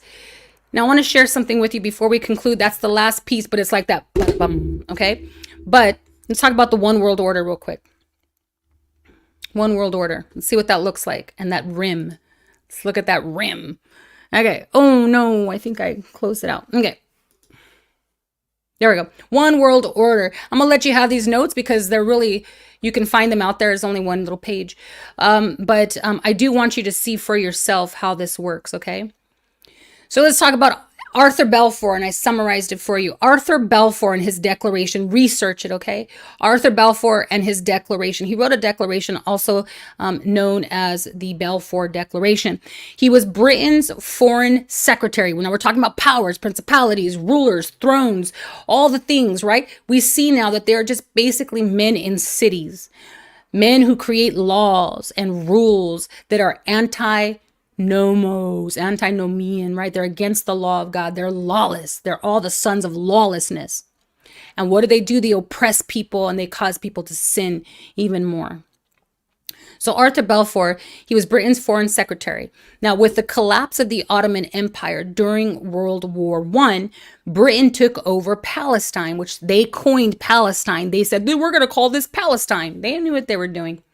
In 1917, Britain issued the Balfour Declaration, which declared its intent to establish a Jewish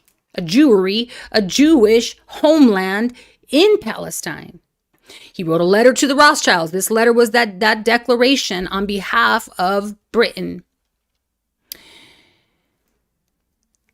Rothschilds was part of the Zionist movement who would then establish, he was really rich. He was really, really, really rich. So of course they appealed to him, right? Money, powers, right? Powers and all your resources and all your stuff, right? And so he wrote a letter to the Rothschilds, who was a Zionist, that who would then eventually establish what was called the national state of Israel with all of its city-states, right? But it was called the nation, but not a nation, but it was called a state, the national state. It's the state of Israel. It's the nation of Israel. And it was then under the rule of the United Nations. Under the rule of the United Nations. Under the rule of man's laws, not Yahuwah's. So here they're returning the Jews to Palestine, which are more than likely the sons of Japheth and Ham and Shem. I mean, they're mixed all over the world. That's why, again, those Hebrew Israelites and all those people that are trying to identify themselves, I'm black, so I'm a Hebrew Israelite. I'm not being offensive. Let's just come out of that. Come out of it is dangerous. Come out of it. Come out of it. Come out of it. Come out of it. There's something called British Hebrew Israelites and black Hebrew Israelites. It's part of the end time masquerade. It's part of the end time deception. Come out of it. Do not trace your lineages. Do not trace your DNA. It doesn't work like that. If you have the seed of Abraham in you, then you will desire to do right ruling. You will know what it is. You will not be Cain. You will be like Abel. Abel didn't have all these laws, the law of the land, the law of Moses, the law of Abraham. He didn't have the laws of Noah. He knew what was right, though. It was in him. And you have been given the power of the Ruach. And back then, the power was still present with man, because the only ones that sinned was they just ate from the tree. It was just the woman. It was one sin. They were sent out. But that sin led to death. And eventually we see that death is closing in. So I'm telling you, if you're part of that Hebrew Israelite stuff and all that, oh, it's the color of my skin. I don't care how great they sing. I don't care their worship. I don't care how great they talk. No, it's part of the great division in the last days. It's part of the process of bringing it all together for the sake of the Antichrist or the Anti-Messiah or Satan, the adversary, or the one who is working, the Nimrod, the ruler, the chief of the power of the air, right? The confuser, the tongue of the serpent, the Abaddon, Benai, what's his name? Yahar, whatever his name is, I don't know, the guy. He knows who he is. Yah knows who he is. We know who he is. Oh my goodness. Okay. I'm sorry, but I'm tired. Okay. So back to this. We're getting professional here. We're professionals. Okay. So with the collapse of the Ottoman Empire. Okay. So he wrote the letter.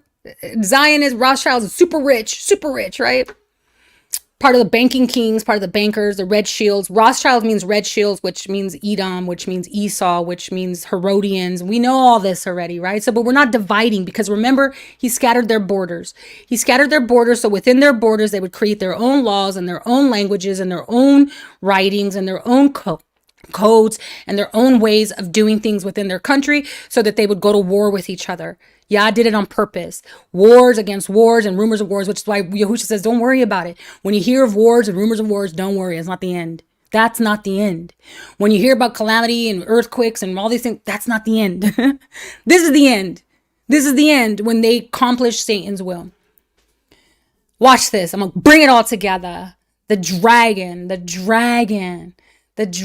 and the beast from the earth and the beast from the waters. So they wrote a letter to the Rothschilds, the wealthy bankers. He was the one that actually created the currency, like the dollar currency, paper dollar, and backed it with the gold. He was part of that whole movement. And that's why he had enough money to fund an entire nation, Israel. He funded it. Like, I've been there so many times. And all the streets are like Rothschild Street and Rothschild's Market and Rothschild's Neighborhood and Rothschilds and Zionist Rothschilds, right? And why is it called Zion? Why is it called Zionist? Because again, this is what they want to do. They want to create the city states, and then Jerusalem. They want it to be the city, or what did Trump do? He went and made it a capital. The capital is City of David. The capital. They know what they're doing to some degree.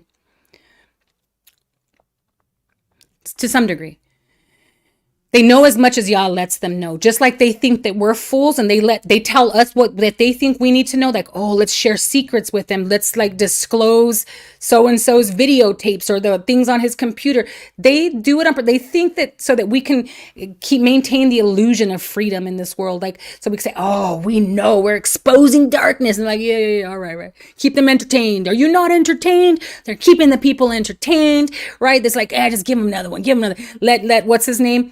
That dude that just came out the other day, Cat Williams, let Cat Williams spill the beans about the Illuminati. Bro, we've been talking about the Illuminati for 10 years. It's like, bro, yawn, who cares about the Illuminati anymore? But we got to feed them something.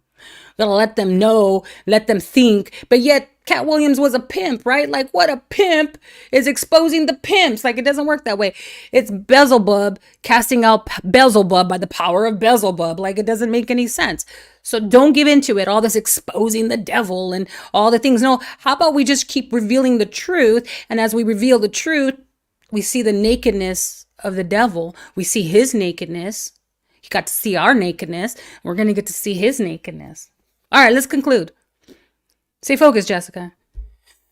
Letter to the Rothschilds, money bags, right? Money bags. Now, I hope I make you guys laugh sometimes. I'm just saying because this is a lot of information and it can really hurt the brain. So I'm like making you laugh every now and then because that's how I get through it. And yeah, it's funny and we laugh all the time. All right, 1916, 1918, there was an Arab revolt. You're going to see how they played the both parties. Okay, this is Britain now, the British Israelites.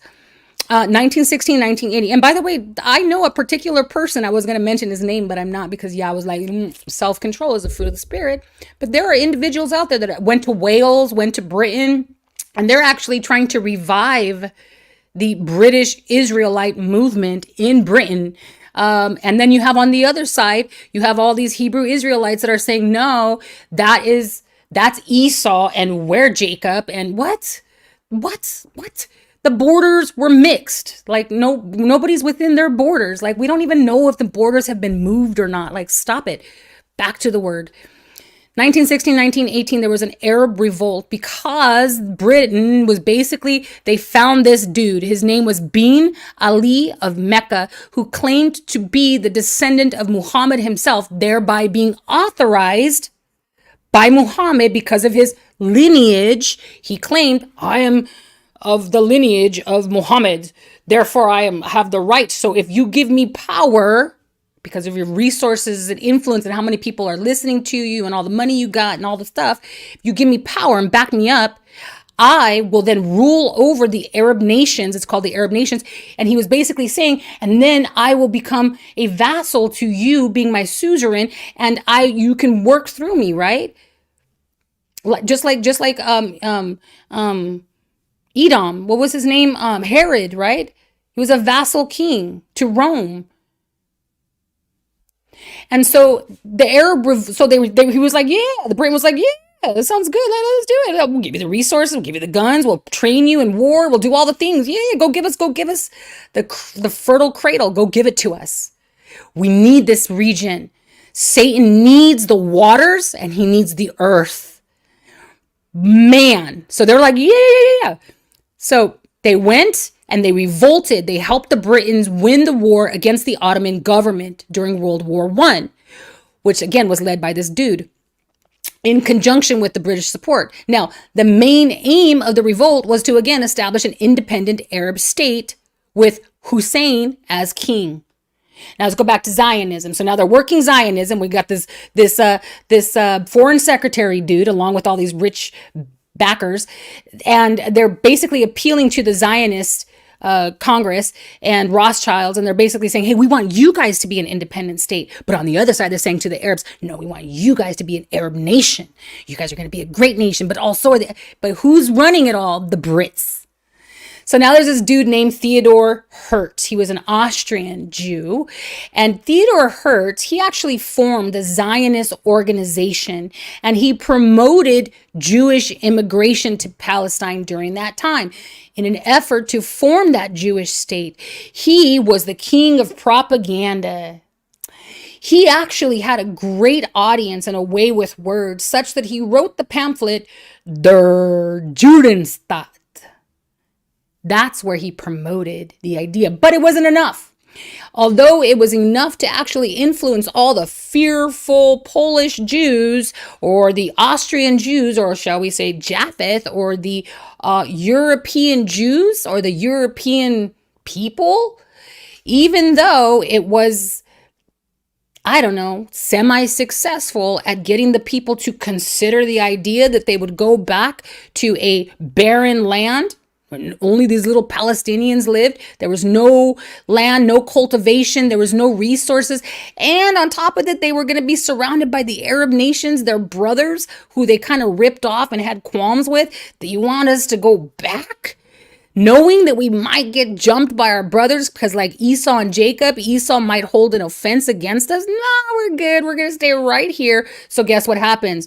World War I, right? The whole Hitler thing. We're going to push these people out and get them back in the land because fear and dread will govern these people. They were weak. They were poor. The majority of the people that went back during the Intifada's, the Ethiopians and the the Polish, the ones that went back, they were poor. They were so poor they didn't even know their right hand from their left. They didn't know anything. They didn't have resources. And then they were stripped. Obviously, the wealthy ones, the influential ones were ripped away, by Hitler, right? So you can see all the schemes of Satan. You can see it. We can see it. Come on, Satan. We can see you. Naked. We're making you naked. We can see his nakedness. So Theodor Herzl, the Australian, he puts out that pamphlet, Der Judenstat. Judenstate, the state, stat of Juden, Jews, the Jewish state. Now, the first Zionist Congress took place in Basel, Switzerland. Hertz was there among all the other federations of Zionists, the Federation of the Zionists. And it was then after that Basil actually quoted this quote and said, "It is I who have founded the Jewish state. However, if I said this out loud today, I would be greeted by universal laughter. However," he says, "in 5 years perhaps, and certainly, most definitely in 50 years, everyone will perceive it." What was he talking about? A Jewish state. Guess what? The time that he said it, 50 years later, it actually came to pass. That's when Israel became a Jewish state. It's interesting because Israel is not Israel. It's a Jewish state. Now, George Lloyd, another player in the scheme of things, he was a Christian zealot, and he was also the prime minister of the UK. He also pushed the Zionist agenda because remember, even though Der Judenstaat was very appealing because they offered these poor people, these stripped people, he offered them people who just came out of the trauma of war and gas chambers, which, by the way, the Holocaust is the word for burnt offering. I kid you not. Go look up the word burnt offering. By definition, Strong's says that the word Holocaust etymologically derives from the word burnt offering. Were they a burnt offering for Satan? Okay, the burnt offering. So during the burnt offering, human sacrifice, and sorry, YouTube, but these people were then brutalized and wiped. So whomever was left was the least of the least, with no names, no birth certificates, no social security, no trace. You notice they mixed up the families. They took the children away. They threw them all over the place. They confused them. They marked them with numbers. And they had no way that their next generation would truly know who they were. And then they said, we're going to offer you money, education, homes, land. We'll protect you. We're protected by the United Nations. But they were still a little skeptical, and they were here in the Americas and Spain and other places, I don't know. And they were kind of like, we're safe here in the U.S. borders too. So this guy, Floyd, I just thought about that. George Lloyd, he was a prime minister of the UK. He was a Christian. So he was like, we need to get the Christians involved. So what does he do? He pushed the Zionist agenda among the Christians as biblical prophecy. He then began to teach at the pulpits, and he began to use his influence as prime minister to actually speak this into movement. He began to mobilize this movement by saying that this is prophecy being fulfilled, that Yah would bring his people back to the land, that he would restore the scattered tribes of Israel, and that he would bring them back into the land and create a Jewish Zionist state. But under Yah's rules, laws, what? No, under the United Nations and the rule ultimately of Britain, Great Britain, the dragon, Russia, Britain. This is where it gets good. And I always save the best for last, like the wine, right? For all of you, stick around to the end who know me. You ready? Remember that heartland, the rimland, and the cradle of civilization, which I want you to Google the map. Do your research. I've done most of it for you. Order out of chaos, right? Order out of chaos. That's what the New World Order, that's their theme, their modus operandi.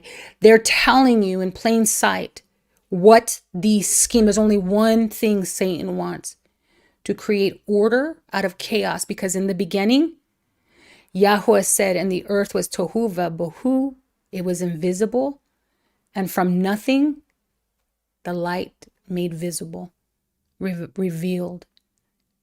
Yah is the creator and the source of all things good and living, fullness of life. This dude, he wants to do the same thing. So he creates chaos and then comes up like the Messiah, the deliverer from oppression, the peacemaker, the Shiloh. But he's false. He's Antichrist. He's not anointed. He's self-appointed. He's self, meaning he's half God, half man. He comes in his own name, not in his father's name. He doesn't have a father. His father is a source of life, but yet he has denied his father's name. He has denied his maker, and he has come in his own name. And he comes by his own power and by his own authority, which is basically zilch. But yet he knows that if he can create doctrines, and if he can create religions and systems, leviathans, but if he could create systems, matrix, the systems that he can produce, he can continue to get Hawa, the woman, to produce after his kind. Nothing. Empty. And so he makes these doctrines, he twists and with language and perversions, and he mixes the fodder in order to keep the people confused. He didn't come in his father's name. Yahushua came in his father's name. He says, I do not come with my own authority, but what authority I have has been given to me. All of it makes sense now. It all makes sense. So now order out of chaos, the Hegelian dialectic, right? Hegelian dialectic. Problem, reaction, solution. Now Brits and the Russians, Britain and the Russians, they are the two main players, which I'm thinking is I don't know. Let me not speculate. Let's conclude. Ready? So remember that Game of Thrones I told you? Well, there's actually a theory out there. It's actually called the Great Game.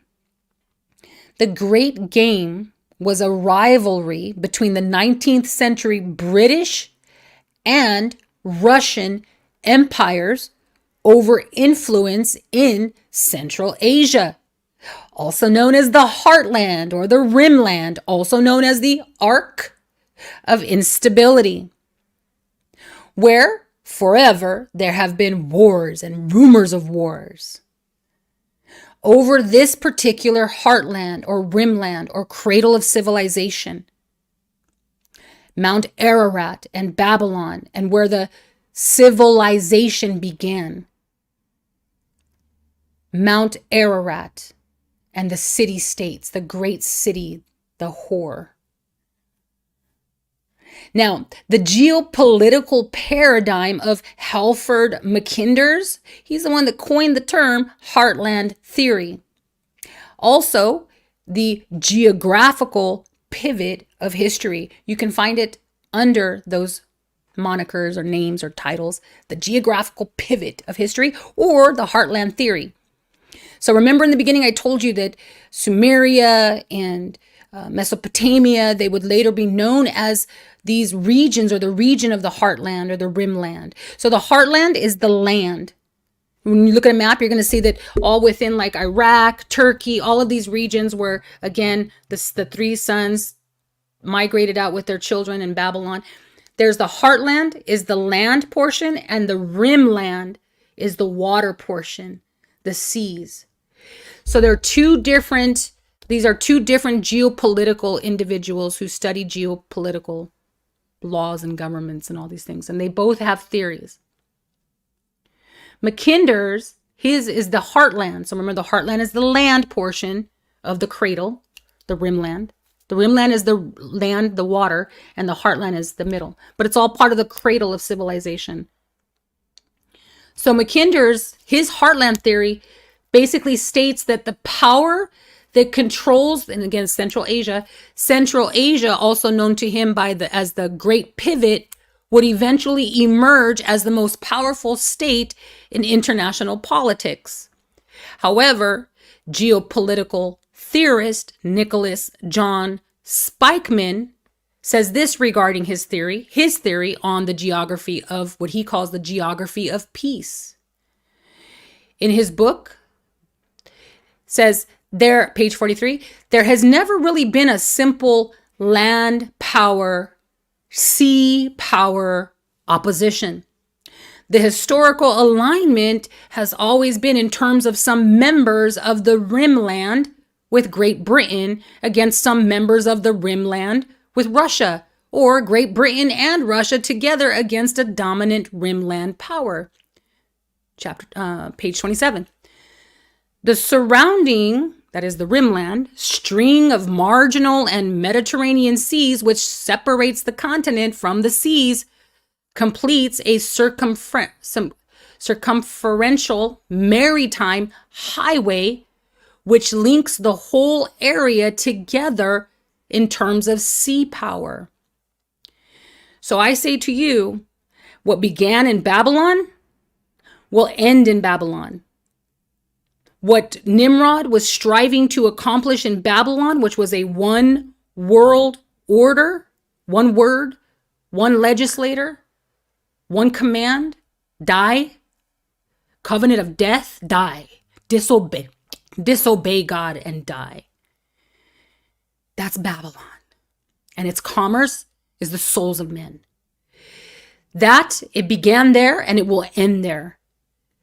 This gentleman here, Nicholas Spikeman, his quotes are regarding land power and sea power. The two beasts, one that comes out of the sea and one that comes out of the earth. Saying, this is him, quote, watch. The one who controls the rimland, the seas, maritime law. I just put out that Mammon video. The Phoenicians, the trafficking, by thine trafficking, right? And the souls of men, right? The one who controls the seas will rule Eurasia. And the one who controls Eurasia, the land, controls the destinies of the world. This dude says, no, you got to control the seas to control the world. And that other dude, he says, nah, you got to control the land to control the world. All right, let's go back to our finale. So remember the schemes of the enemy. That's it. We just basically tore down his exousia. He got no power. Yah is not allowing it to happen until it's time. He's being held back. No matter how much they try, they must be tired. Remember, I feel like literally like Elijah, because we're done here. I feel like Elijah, who was like, maybe your God's like asleep. I don't know. Maybe he's at lunch. I'm going to take a nap. I feel the same way. Because they can't do anything unless Yah advances it. And it's all already written and in motion. It's all happening the exact way it's supposed to happen. They are only given over to the illusion of power.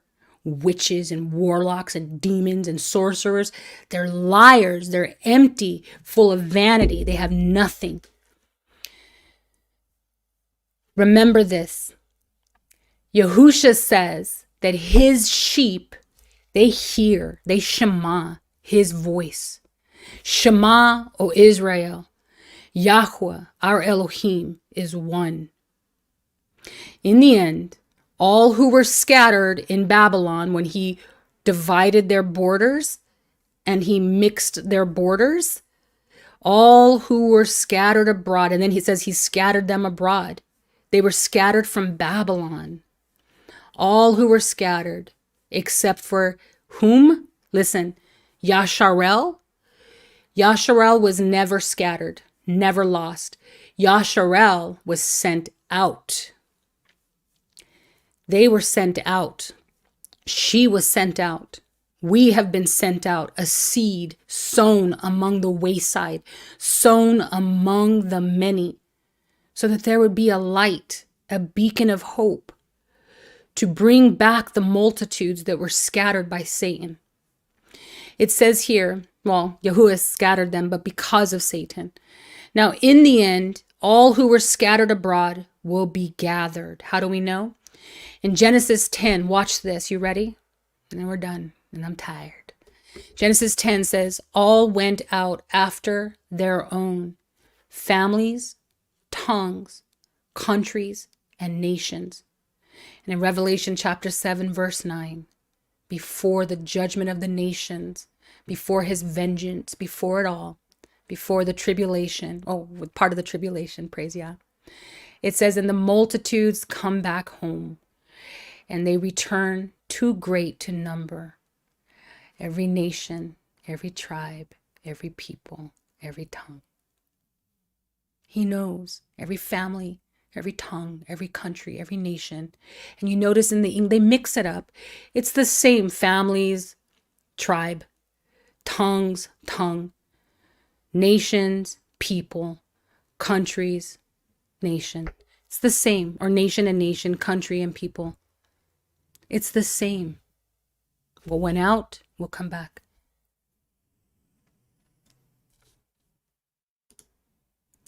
I am tired, Grandpa. All right, that's it. All right, so now we still have a whole discussion on Thursday. I'm sure you're going to have a lot to talk about. And that's pretty much it. Yes, it's a good night. I love you all. Yah be with you. I really hope this ministers to you. Father, we just ask that your word would run swiftly and accomplish all that it was set out to do. According to your word does not return void. Your word is full of life and substance. It's vehement, warring even against the grave, contending for our beings. Father, we are yours and you are ours. Anili dodivit dodili. You are our beloved and we are yours.